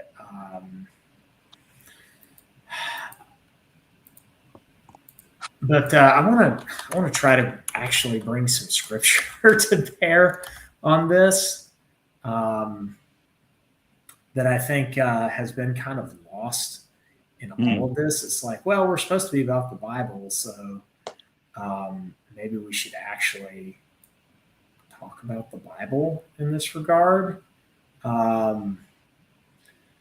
Let's see. I feel like there's something in Timothy. Anyways, you carry on with that real quick, and let me pull up what I was looking for. Yeah, I agree. With what your friend said, the childishness is what strikes me. I mean, I get that these guys are at each other, and Webon and Ogden guys are feeling a bit ostracized by Moscow and Wilson and the group, but it's what stands out to me is the platform building. I don't really care at all about the Tobias stuff. I didn't want to learn about the controversy, but it seems like the aftermath of it has just overblown the entire thing, and I can't help but think of Saul Alinsky and the rules for radicals, like don't let any disaster go to waste. And so the one group that's seizing upon the opportunity to build a following based off the controversy, based on the disaster or brother war, as it might be, is the Ogden guys and the Right Response Ministry folks. They're seizing on the opportunity to build a bigger following. So to the point of the tweet that I was sharing, like, okay, sure, if they're getting more followers, it's only because they're playing up the controversy as much as they can in order to draw folks to their side. But that's all my cards on the table. Yeah. No, I hear what you're saying. To me, it's just sad to see. Well, let me read this real quick. So, the second chapter of Paul's epistle to Titus, I think, probably bears on this discussion. Starting in verse 1, and I am reading from the Legacy Standard Bible. But as for you, speak the things which are proper for sound doctrine. Older men are to be temperate, dignified, sensible, sound in faith, in love, in perseverance, or steadfastness. Older women likewise are to be reverent in their behavior, not malicious gossips, nor enslaved to much wine, teaching what is good, so that they may instruct the young women in sensibility, to love their husbands, to love their children, to be sensible, pure, workers at home, kind, being subject to their own husbands, so that the word of God will not be slandered. Likewise, urge the younger men to be sensible. Yeah. In all things, show yourself to be a model of good works with purity in doctrine, dignified, sound in word, which is irreproachable, so that the opponent will be put to shame, having nothing bad to say about us. Yeah.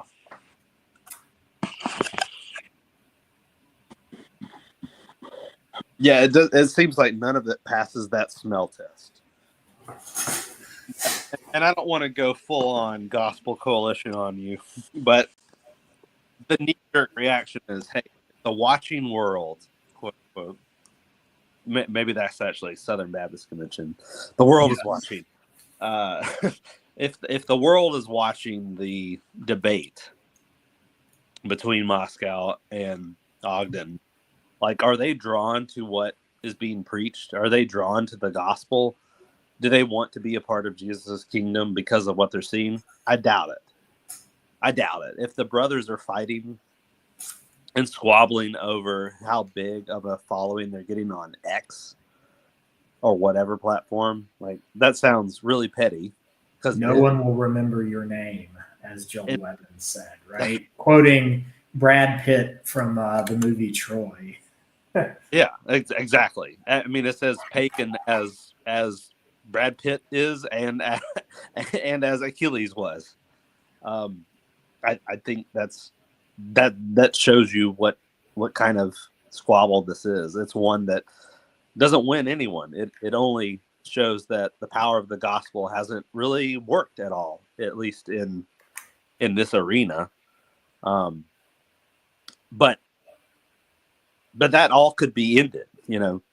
Everybody could just lay down their arms today and say, you know what, the cause of Christ and the gospel is much more important than what we're doing right now. They could lay down their arms today. But I'm pretty cynical and think that no, it's actually not advantageous to what they're trying to do. They being Ogden boys. It's not advantageous to lay down their arms on this point because it's an opportunity.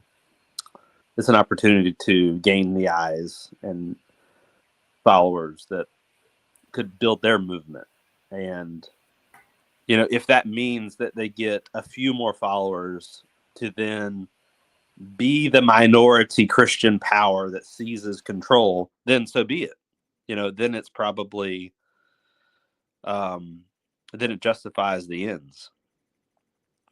Maybe that's the calculation they're making. Yeah. I think, if I may say, I think the Ogden Moscow fight is a sideshow. If I have to be serious, I mean, it's a sideshow for sure. Yeah, I think with Gabe and Toby and Joel Berry and those guys on one side, and the Ogden boys on one side, and Stephen Wolf in one iteration, if that's a sideshow, I think there might actually be some real doctrinal differences here. Okay. And while I believe that Doug and Pastor Wilson and Dr. White are generally being more mature, though I think Dr. White has had some moments that have kind of disappointed me, if I have to be honest. I think there is a real doctrinal difference here, and I think I agree with the Ogden guys, even if I think they're terrible representatives and their behavior is childish, and that is this. When Dr. White says he has more fellowship with an African Christian from Zambia than he would with an unbelieving Caucasian neighbor of his who lives down the street, I think he is being incredibly naive and short-sighted. We don't treat our own families that way. And I think this is almost if I may say, a form of hyper-Calvinism.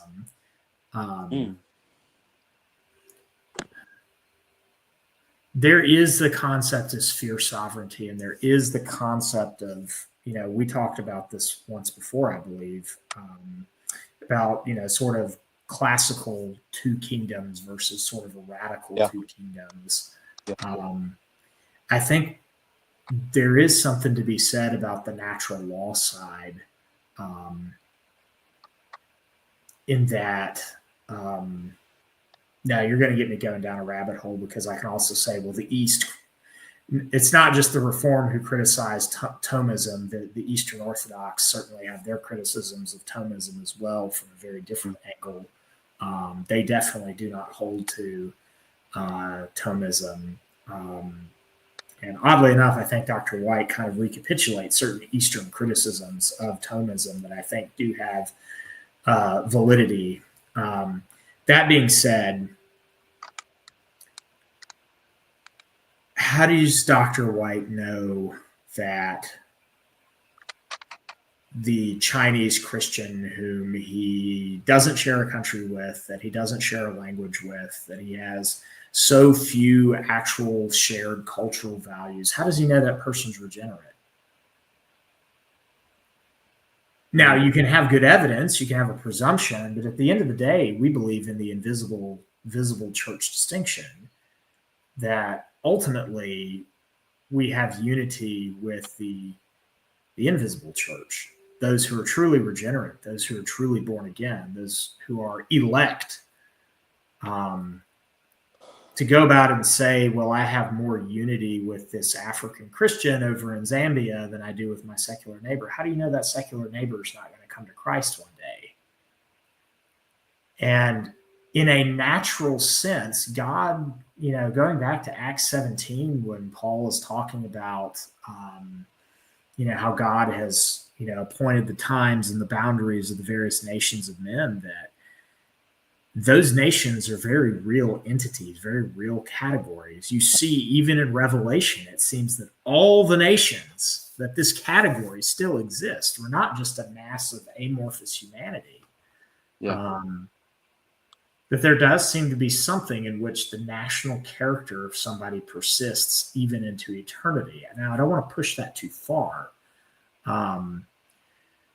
But this idea that Dr. White would have more in common and more fellowship with, a Christian whom he can't even speak the same language, who's not from the same culture, who doesn't have the same life experience, that he would have more in common with that person than with one of his own grandchildren. In one sense, yes, but in another sense, no. And I think this is where the issue of the definition of a nation, as John Harris is so often hit on, I think really comes into play. Yes, I think we all have the communion of the saints, as the Apostles' Creed talks about, which is, in a sense, that mystical fellowship that we share with all believers through all time. But in another sense, God has placed us in the particular home, the particular family, the particular, locale, community, and yes, even nation, that he has given us that as a part of his way of ordering the universe, of ordering creation. And these are real categories. There is such a thing as a German, and a recent Turkish arrival to Germany who speaks Turkish and who prays to Allah is not a German and will never be a German, so long as he persists in his Turkish identity. But that might be the key, though, which is that the persisting in the identity. Yeah. But even still, there's a genetic component as well that I think has to be recognized, and that maybe a single Turkish individual who is to immigrate to Germany, who marries a German woman, who speaks German, who starts speaking German, who leaves Islam and becomes a Lutheran and, changes his name, and he marries this woman, they have children, and their children marry Germans, and, then it just becomes family lore at that point. Yeah. But when you have mass migration of populations, disrupting the social character of a nation, then all of a sudden not Germany anymore. It's not France, Yeah. not America anymore. Where that boundary line is drawn, I don't know if there's a particular metric, but I think it's one of those things that you just know it when you see it. Yeah. Um, Yeah.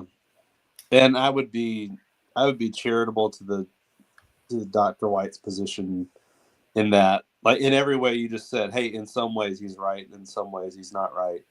I'm sure in every way that you would articulate that he's right, he would say, yes, I agree with everything you just said. And in all the ways that you would have a quibble or a no, I don't think that's what it means to have more fellowship with the Christian in Zambia, he'd be like, of course I don't agree with that. So I think you could steel man Dr. White's position very well. And I think we could all be like, yep, that's right. That's a good point. That's valid. But what you said at the beginning of this is the Ogden guys are being extremely immature in the differences that they would articulate. And they're saying, oh, see, Dr. White is articulating the post-war consensus that, see, we're all just a brotherhood, that it doesn't matter where you have come from, what nation you've come from, we can all be the same people. And that's clearly not what White's doing. That's not his point at all. And so it's completely unfair and dishonest in how they're framing the controversy. Yeah. So it's a moot point. They don't actually disagree on anything, I think. I don't think they disagree whatsoever. But they're seizing upon the opportunity to create a difference in opinion, or at least difference in perceived opinion, in order to say, see, what you're saying is, hey, man, that's so 1990s. That's so post-war consensus, buddy. We are living in the 20s. We know that, hey, no Turk can ever become a German, and no Zimbabwean and no Haitian could ever become an American, because they still have Haitian DNA. And if all of the Haitians moved here, they would not all magically become American. Like, I get the debate that's being had, but it's the Moat and Bailey again. And for all the times that Ogden guys bring it up, they do the Moat and Bailey every time it benefits them on this very debate.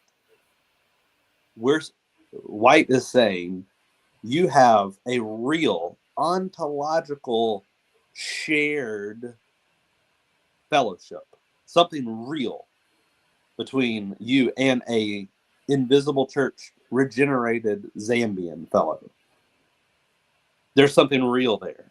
Now, does that real thing constitute a shared national identity? Perhaps it does. Perhaps it doesn't. That's neither here nor there. Because if you and I were to move to Japan, they would never regard us as Japanese. Mm-hmm. No matter how many generations hence we've lived there and our children have lived there, they would never consider them to be Japanese. But in America, as is tradition in America, at some point, it may be one generation, it may be 2, 3 down the line, at some point, a Japanese nationalist moving to America would be called an American at some point. Now, some people may have a different definition of what a heritage American would be, but at some point, our tradition actually would define nationhood or an individual's identity of what nation they belong to a little differently than Japan. And that's acceptable, right? Like, one nation's definition of what a nation is could be different from another nation's definition. I get John Harris's point that when we're talking about the definition of a nation, we're at some point talking about a shared identity and a shared familial beginning point. But yet, could not any nation define it differently? And what would stop one nation from defining it differently from another? That's where it gets really tricky. And I would just go ahead and throw out the term American exceptionalism. If we're only talking about Turks becoming German, I'll agree with you. I'll agree with anybody on the debate on the merits, because Turks can't become German. Turks can't become Britons. Turks can't become Ethiopians, because those are different categories. But what about American exceptionalism? What is an American? At some point in the definition of what an American, creedal nation is involved, because American exceptionalism, we're exceptional, we're different from every other nation that's ever existed. At some point, what became American was different from any other nation that came before it. So it's apples and oranges at some point when we talk about an American nationalist or an American that was not American from their upbringing. What constitutes their national identity is malleable at some point. And I don't think anyone's willing to admit that on the anti-PWC side. No one's willing to admit that. They want to stick to their guns no matter what.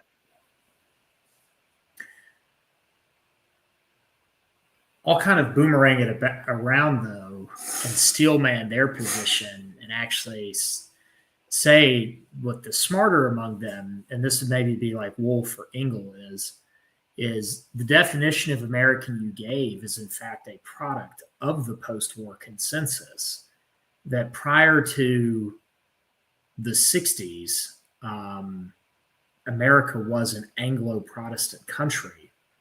There's a reason that Native Americans, or the Indian tribes — I actually hate the term Native Americans, a leftist communist term — the American Indian tribes, they were not given citizenship until 1920. Right. And that there was, in fact, a sort of Anglo-Protestant European identity to the United States. This is why Italians and Poles and Russians and people from Southern Europe and Eastern Europe had such a difficult time assimilating, and why it took a 40-year essential immigration moratorium and a world war to sort of reforge a national identity in which Jews and Catholics and others could sort of join that Anglo-Protestant nation. In fact, Judaism in the United States, as well as Catholicism, in a lot of ways were Protestantized through that process. And what we're talking about now in terms of mass migration from non-European, non-Christian, non-Jewish populations, that these people cannot be American because America, there are those. I saw a tweet today. It was I think it was an Indian couple, and this was being tweeted out by Josiah Lippincott, who's been very vocal on this. He's a Hillsdale College guy. He's been on Engel and Isker's podcast, and it was about this Indian couple talking about, we can't get green cards anymore, and our children aren't guaranteed citizenship. Therefore, we need to go home. And he said, "You see, there it is, right there. India is home to them, not America. Therefore, they're not American. If America was to go to war with India, they would side with India. Unlike German Americans who sided with the United States against Germany in both world wars." And so I get what the Ogden guys are saying in that regard. Maybe America isn't so exceptional in this idea. Maybe we've actually, this idea of this American exceptionalism, that we can take all these sort of post-Hart-Celler 1965 immigrants into our country, and that they're just going to be as American as you and I, example, Ilhan Omar or Rashida Tlaib. These people will never be Americans. And therefore they have to go. That the United States will be a fundamentally unstable place that will ultimately careen down the path towards civil war. Because this sort of post-war idea of free markets and monoculture and that kind of stuff, that is giving way to the strong gods, as Reno talks about, sort of rounding it back to the fact that, well, Rashida Tlaib is a Palestinian, a Muslim, and that's more important to her. Ilhan Omar is Somali and a Muslim. Mm-hmm. And she will never see us as her fellow countrymen in the same way that she sees Somalis back in Somalia. And I think that is the very real point that the Ogden guys are talking about. And, I'll grant it, but like, what if Rashida Tlaib did? They're saying it's a given that she would never disavow her Palestinian. Well, it's one thing when you're talking about an individual. The problem that we have in our country today is mass importation of populations of people who are able to ghettoize themselves off. I agree that when we're talking like masses, like that same problem that would exist for any country.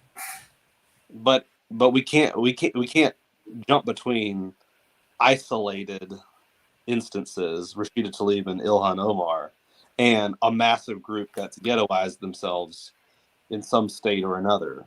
Like those are two different phenomena.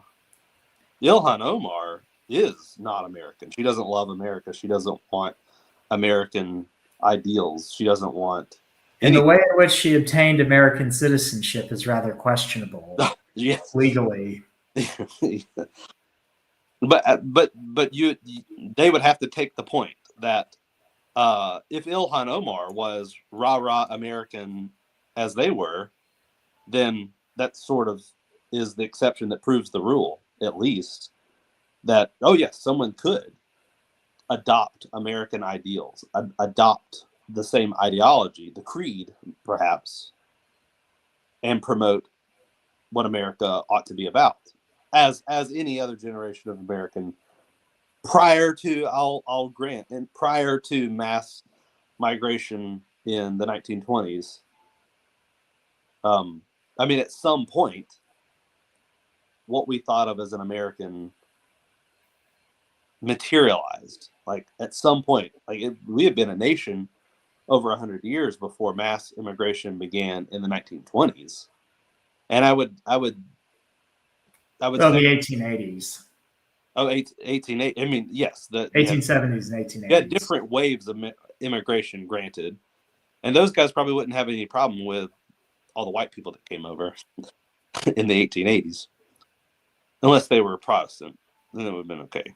But if you had, I would push back on the Germans would have sided with American. One of the reasons why America didn't even get into World War I to begin with was the sheer number of German immigrants, that we were afraid that there would be so many split loyalties between Germany and America that, hey, we were just going to stay out of it for a long time.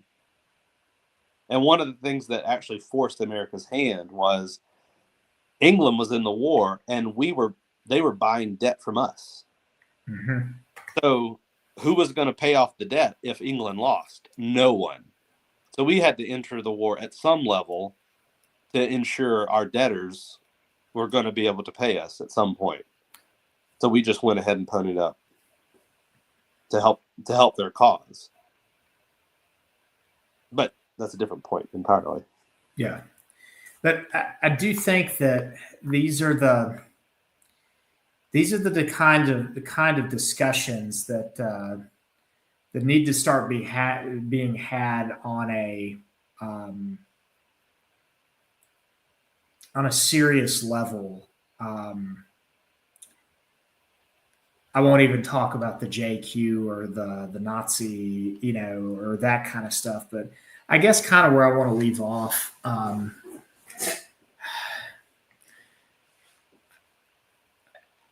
It's on the younger men in the conversation to be sensible, to not be rash, to appeal to the older men as fathers. Yeah. But I still see the burden on the older men in the conversation because they are the older men. they are to be dignified, and they are to be,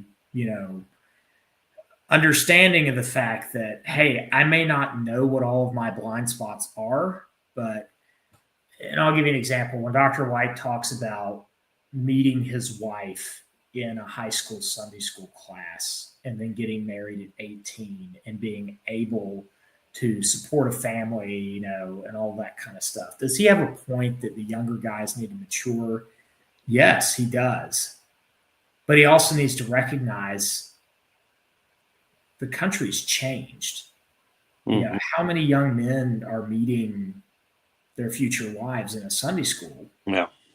How many marriageable women are in that Sunday school class? This is the whole point of the manosphere, that I think guys like Dr. White have missed, and why somebody like Andrew Tate, even though he is a reprehensible individual and a con artist, a lot of the old manosphere guys, I think Matt Forney, who I interviewed at one point on this channel, was a manosphere journalist. He was calling out Andrew Tate, 10 years ago as, a scammer and a con artist, because Matt Forney had lived over in Eastern Europe, in Hungary, and then traveled to Romania and those places where the Tate brothers were hanging out. And so a lot of the old manosphere guys, knew about the Tates, a long time ago, and that, Andrew Tate was kind of a scammer and a con artist, because there were as many good manosphere guys as there were out there, like Rollo and, Chateau Hartiste, who was Royce, and, Rouge, for all of his faults, there was some sort of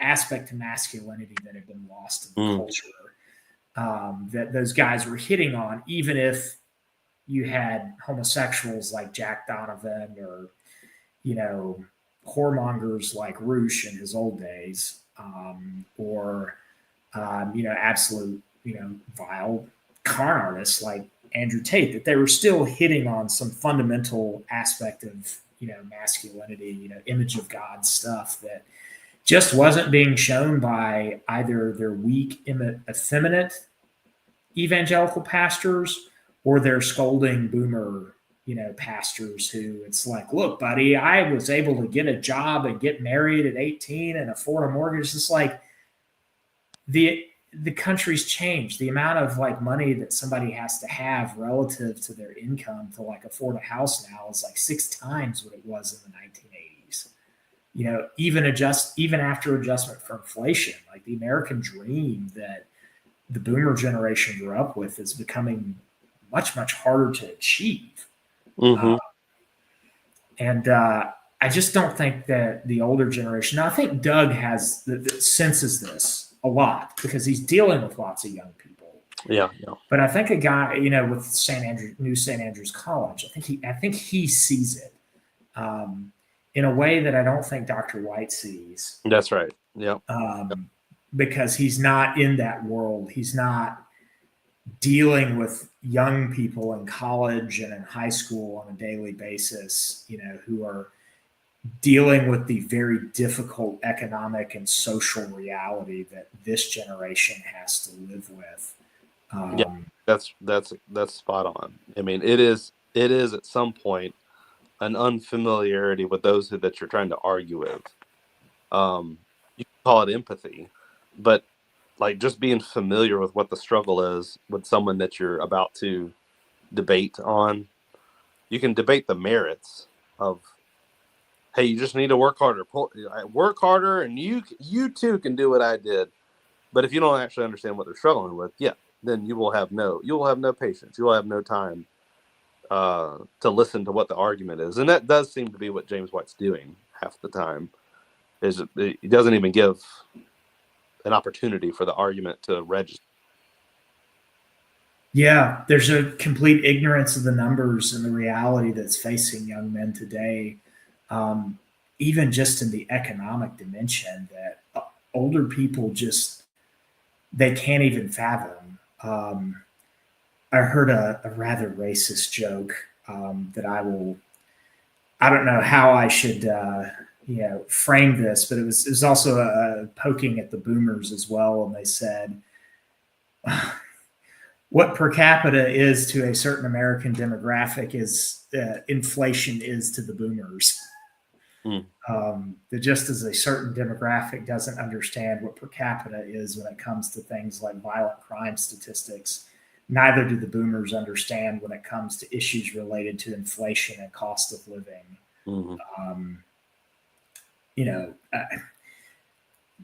I'm not saying I endorse everything that's in there. That's just a meme that I saw that kind of, that's fine. Yeah. For sake of argument, made me chuckle a little bit because, there is a kernel of truth there with the boomers, especially that, they're not. I don't think a guy like Dr. White understands, stands that. I don't know gossip about apologia or anything like that. But I want to kind of round it out with this, Tiger Emissary, and sort of get your last take on this before we sign off for tonight. And we can certainly do a follow-up show or anything like that. I'm curious to get some feedback from you on the Eastern Orthodox dialogue that I'm doing with it's a good guy. I like Zach a lot. And I think we'll be covering some good topics with that. And, I'll be doing some church history stuff as well.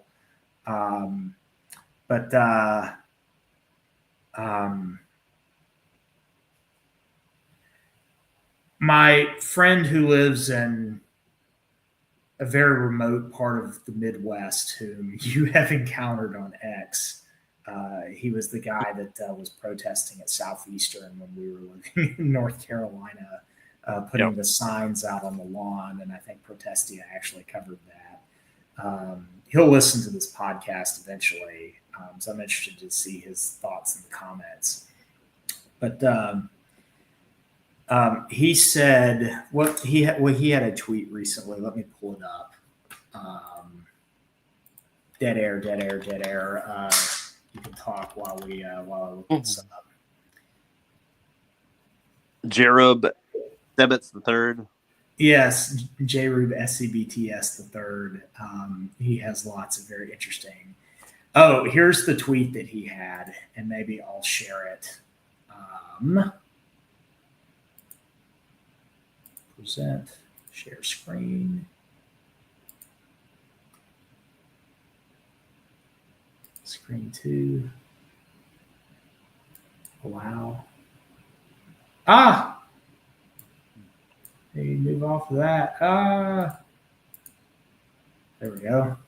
Let me bring this over here. Are you seeing this? Mm-hmm. So he says, if you murder a baby, bugger a man, or take a child bride, James White will be happy to debate you. If you, quote unquote, slander someone on Twitter, he won't. And I think the point that he's making is that Dr. White has debated Mormons, he's debated Roman Catholic priests, he's debated homosexual advocates, he's debated atheists, he's debated Muslims. And he's kind of become renowned as potentially the most prolific debater in all of human history. I think it was Stephen Anderson or whatever was joking that James White is the debater of this age, using the King James translation, talking about who is the debater? Who is the debater of this age? But I think the point is that he's trying to make is like Dr. White will debate all of those people on these issues, and yet he will not engage Stephen Wolfe in a public, moderated debate on a thesis related, whether it be Christian nationalism, Thomism versus Van Tillianism, Postwar Consensus, whatever thesis you want to come up to that's in this sort of related area of controversy. He just, for some reason, he just won't debate Stephen Wolfe. Well, it's not surprising, right? it's What was that? it's not really surprising though. I mean, I get Drib's point, but Mormons, like what personal sin has any of those Mormons he debated had against James White, or any of the Muslims? What sin have they committed against James White, or any of the Roman Catholics? What have they done to James White? What have they done that's personal to him? Nothing. You know, they have doctrinal points that they disagree on, and they would anathematize Dr. White, but that's not personal. The problems that White has are all personal when it comes to Stephen Wolfe or anyone else that's in this live debate, because they make it personal. Stephen Wolfe takes everything and makes everything personal on X. And to take Jerob's point, he's saying a slanderer. Well, what James White is talking about is individuals that say mean things about him, that don't recant what they say, that just double down on it. Why would he want to talk to them? Right? You got to give that kind of thing grace. You brought up a point a minute ago about how James White doesn't understand the struggle that young folks are going through these days. Like, it's a personal problem. It's a personal struggle, the economy, and how hard it is to find a mate. Like, those are personal things. Those are real things that people are experiencing. And he hasn't experienced those things. So he would like to share his opinions on, theoretical stuff. Theoretically, how you should build a family and buy a home and build a life. He's got a lot of opinions on those sorts of things from a very theoretical point of view. But someone that would want to debate him on how hard it has been to find a spouse, or how hard it has been to buy a home or get your foothold in this economy, it'd be really hard to have that kind of debate, because those things are personal. And so I think the problem for, whether it be the Joel Webbins of the world, the Ogden guys, Stephen Wolfe, anybody that wants to debate White on this stuff, is it's all become very personal now. That's the shame of all of this, is the stupid brother war stuff. They've made it all personal, and the accusation of slander, it works because it's been made personal. It's all personal attacks. It's all ad hominem stuff, and we can debate over whether it's warranted. But why would James White gonna want to give any of these guys the time of day? The people need to look in the mirror. Sure, James White will debate any Muslim guy that defends child brides and stuff, but that's a doctrinaire point. That's defending Muhammad from several hundred years ago. That's not a personal point of debate. But everything that these guys are like, yeah, debate me, James White, have me on your show. He doesn't have to give any of these guys the time of day, because they've been personally mean to him. That's my I get that point with the minor players. The bigger thing, though, is Stephen Wolfe is the sort of intellectual driver on the other side, and I've kind of exchanged a couple of messages with Wolfe. He actually ripped off a church history quote from me. So something about the Pope. I think it was Boniface 1302, something like that, about every creature needing to be subject to the Roman pontiff. And it's like, Stephen Wolfe just jacked my quote without attribution, that it was me who, when he was dealing with all these Roman Catholics. But I think for the good of the body. You could have taken that personally. Yeah. No, I didn't take it personally. But Stephen Wolfe said that he thinks that Dr. White has slandered him. And so it cuts both ways in that regard. John Harris is But who has the high ground? Like, who has the positional gravitas, I should say, not Yeah. Brown. So, James White has the gravitas, and that's the way it always is. Whoever has the gravitas gets to call the shots. James White has his own very large following, and he can debate whoever he wants to, and he can platform whoever he wants. And Stephen Wolf just launched a new podcast not that long ago where it's him and not his buddy anymore, Acord, on his show. Yeah. And so he's got to build up a new following. So, of course, he would love to have James White on his show, right? So this is all like petty stuff. Like, why would I give this guy a chance to build his following? Yeah, they'll never do that.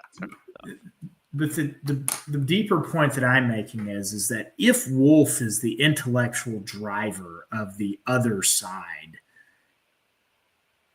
and you think this needs to be defeated, why not meet the opposition in the field of publicly moderated debate like you have done so often before? It would be great if they did that, but why would James White want to concede that point, that Stephen Wolf is the intellectual driver of it all?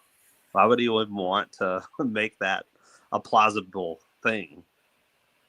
He doesn't. Well, he didn't want to. If he wants to defend, like, why would you open yourself up to that? He has there's no advantage.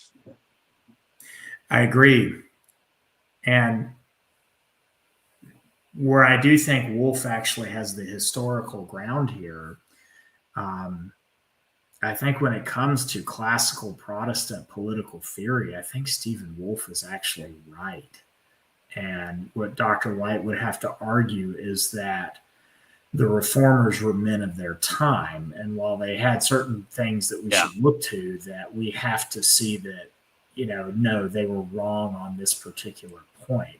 Yeah. Whereas Stephen Wolf would be arguing, well, no, I think Calvin and Luther and the magisterial reformers were correct on issues related to so-called sacralism and church-state relations.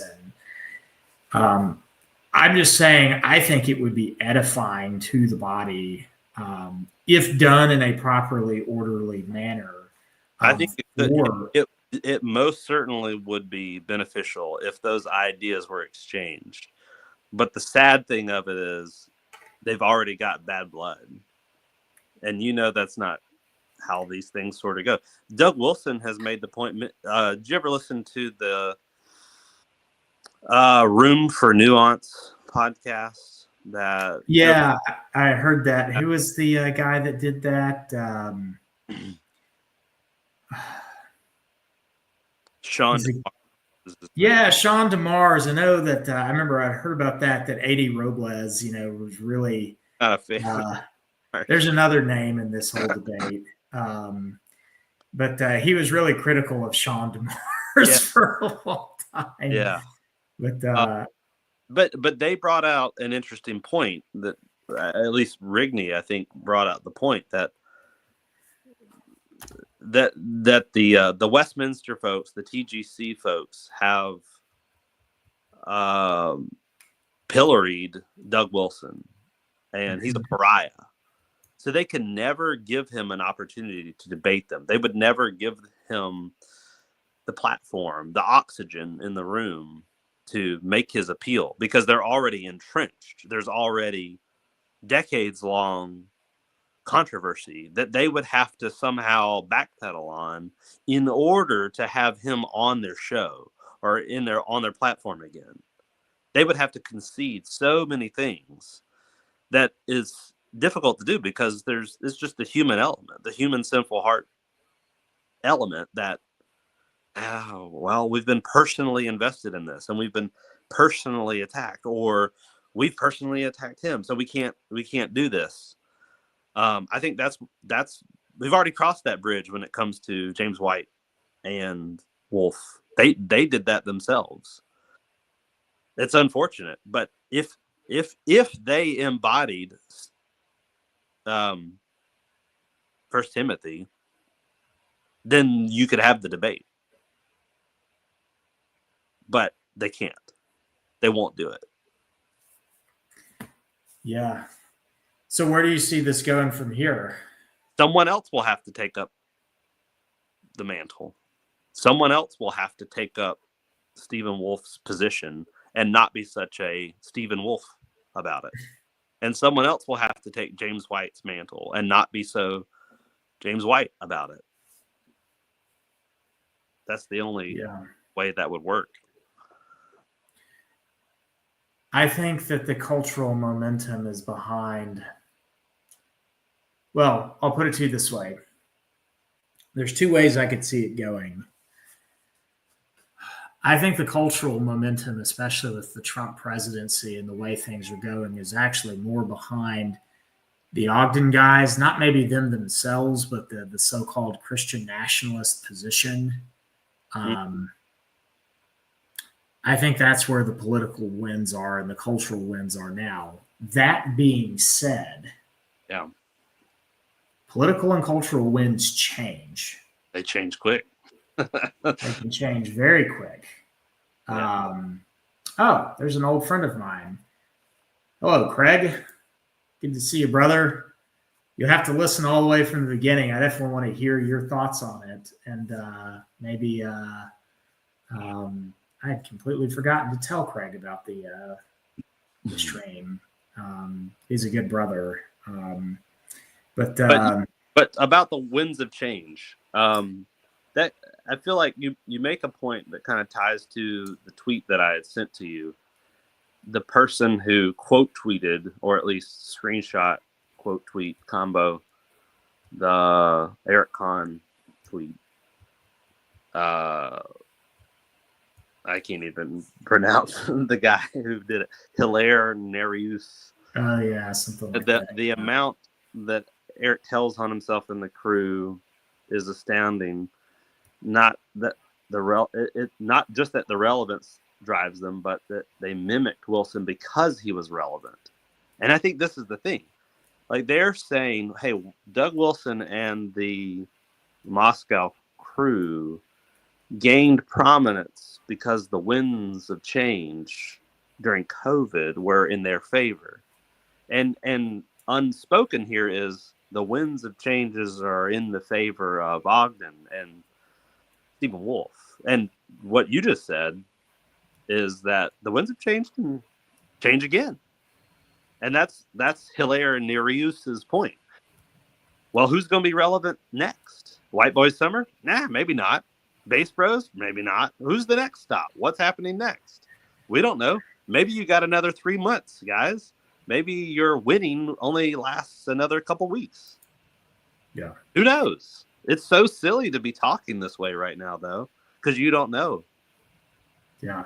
And that's where what I was going to say, this is going.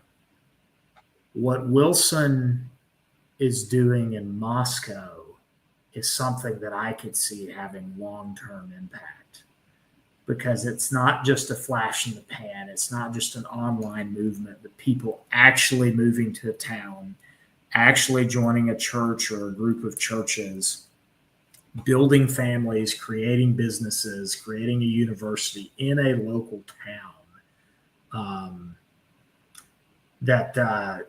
and putting down roots and soil, actually doing the whole natio, the whole nationalism thing at a very grassroots level that a lot of the other guys chest thump and peacock about. Maybe, I don't know what's going to happen with Apologia and the sort of Baptist side of this, but I think at the very least, the CREC and what is being done in Moscow is something that has the formula for long-term endurance. Mm-hmm.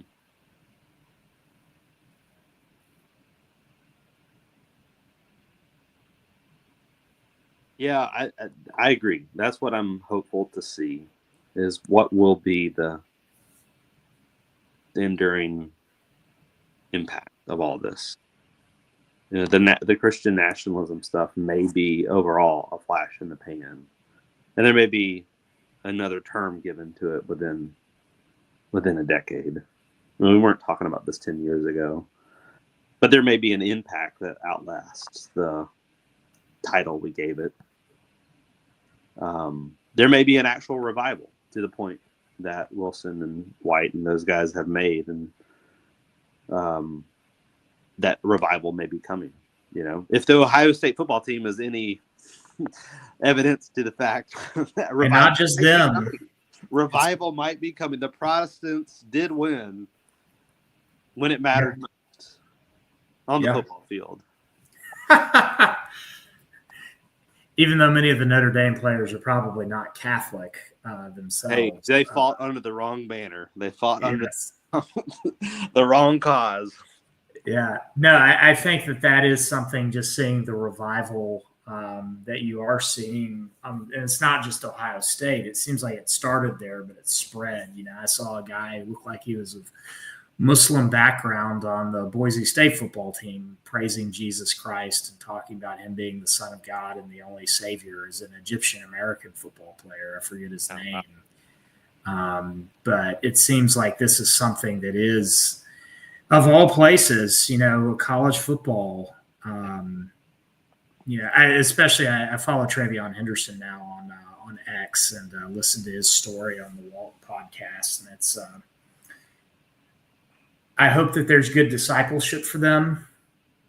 If anybody out there wants to do church history lessons with Dr. Bob, I'm happy to talk with them. But you know, I hope there is, you know, some depth and some roots there. But God doesn't need to use any of the parties that are involved in this particular controversy to accomplish his ends. Yes. Yeah. You bring up this point that I want to read some scripture for us, and maybe this is how we end it. I don't know. You can dictate, but Acts chapter 5, 36 and following says, for before those days, this is, sorry, let me back up. Verse 35, men of Israel, take care what you're about to do to these men. For before these days, Theodius rose up, claiming to be somebody, and a number of men, about 400, joined him, and he was killed, and all who followed him were dispersed, and came to nothing. After him, Judas the Galilean rose up in the days of the census, and drew away some of them after him, and he too perished, and all who followed him were scattered. And so in the present case, I tell you, keep away from these men and let them alone. For if this plan or if this undertaking is of man, it will fail. But if it is of God, you will not be able to overthrow them. You might even be found opposing God.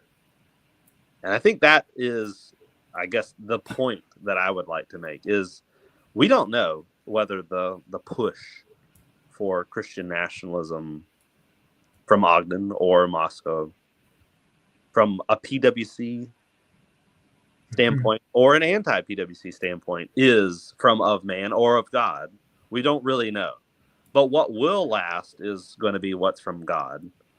And I would venture the guess that, as what you evidenced of people coming and praising Christ, and I guess rumblings of young folks coming to know the Lord, and a nation perhaps learning righteous laws.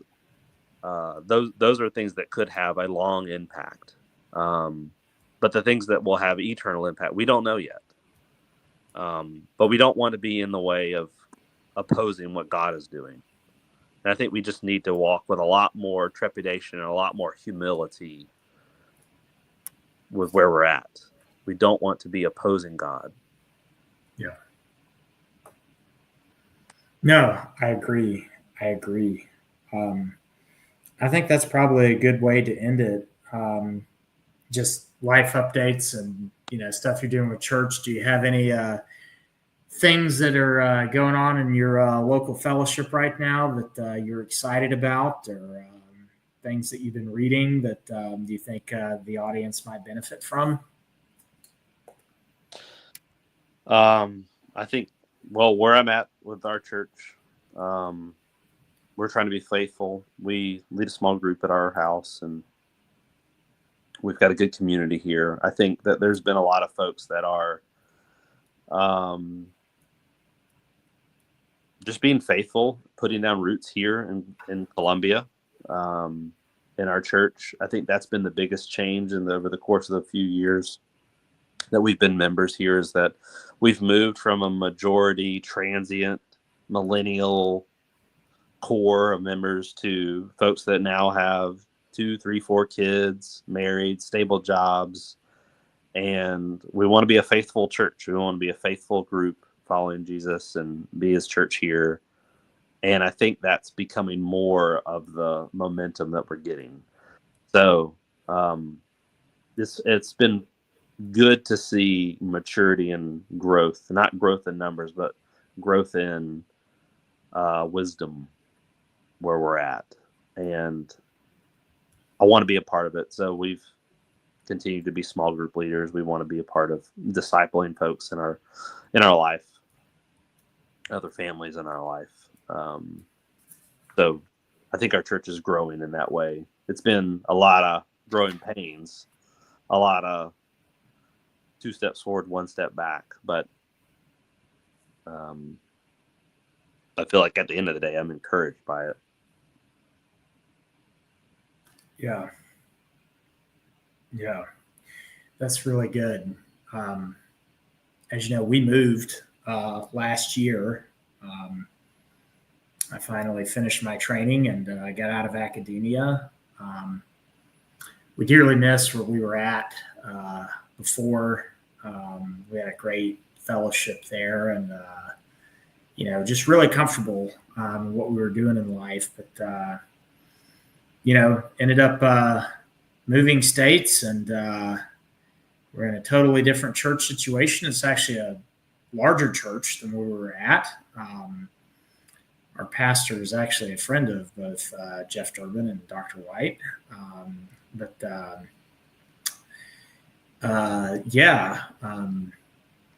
My wife and I are actually expecting another baby. That's awesome. Here. And we are doing music and stuff together for the church. And I'm teaching through the Apostles' Creed right now in Sunday school to a Southern Baptist congregation that knows very little about church history and controversies and those sorts of things. So I'm just kind of going through line by line. It's going to be about a 3 or 4 week study total. And, we're going through all the relevant scripture passages that the Creed is developed from, and also talking about some controversial aspects in church history related to them.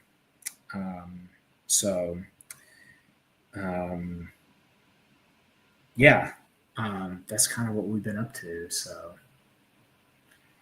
well, any last things you want to bring up, Tiger Emissary?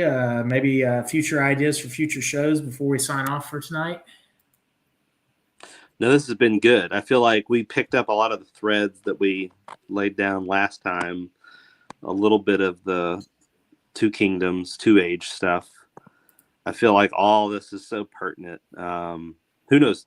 Hopefully we can get back together soon, but it'd be good to talk about the sorts of changes that are coming in America right now, the Trump 2.0 changes that are already happening. Hey, I mean, there may be some more resolution to the Ogden Moscow stuff, but I think we covered the ground pretty good without getting way deep into all the silly controversies that we could have. but yeah, I think there's probably some more we could go with there. But I think let's talk some more offline, build up a good set of things to discuss, and we'll probably have a good part 2 with Dr. Bob and Tiger Emissary. Yeah, I think that'll be good. Well, I'll just go ahead and shout out to the channel, everybody who is able to tune in, and those who listen later. Please like, comment, and subscribe, all those YouTube algorithm things. And we are always happy to hear feedback. And if anybody in the audience has any particular ideas that they want to contribute, or if they want to come on and do a live stream about a particular topic, I'm always open to that. And yeah, I hope you have a good Lord's Day tomorrow with your local fellowship Tiger Emissary. And for everybody who's out there, I hope that you all have a place to go. Praise the Lord and worship with your local congregation somewhere tomorrow. So with that, we'll go ahead and end the live stream for tonight, and we'll talk to you guys next time. All right. See ya.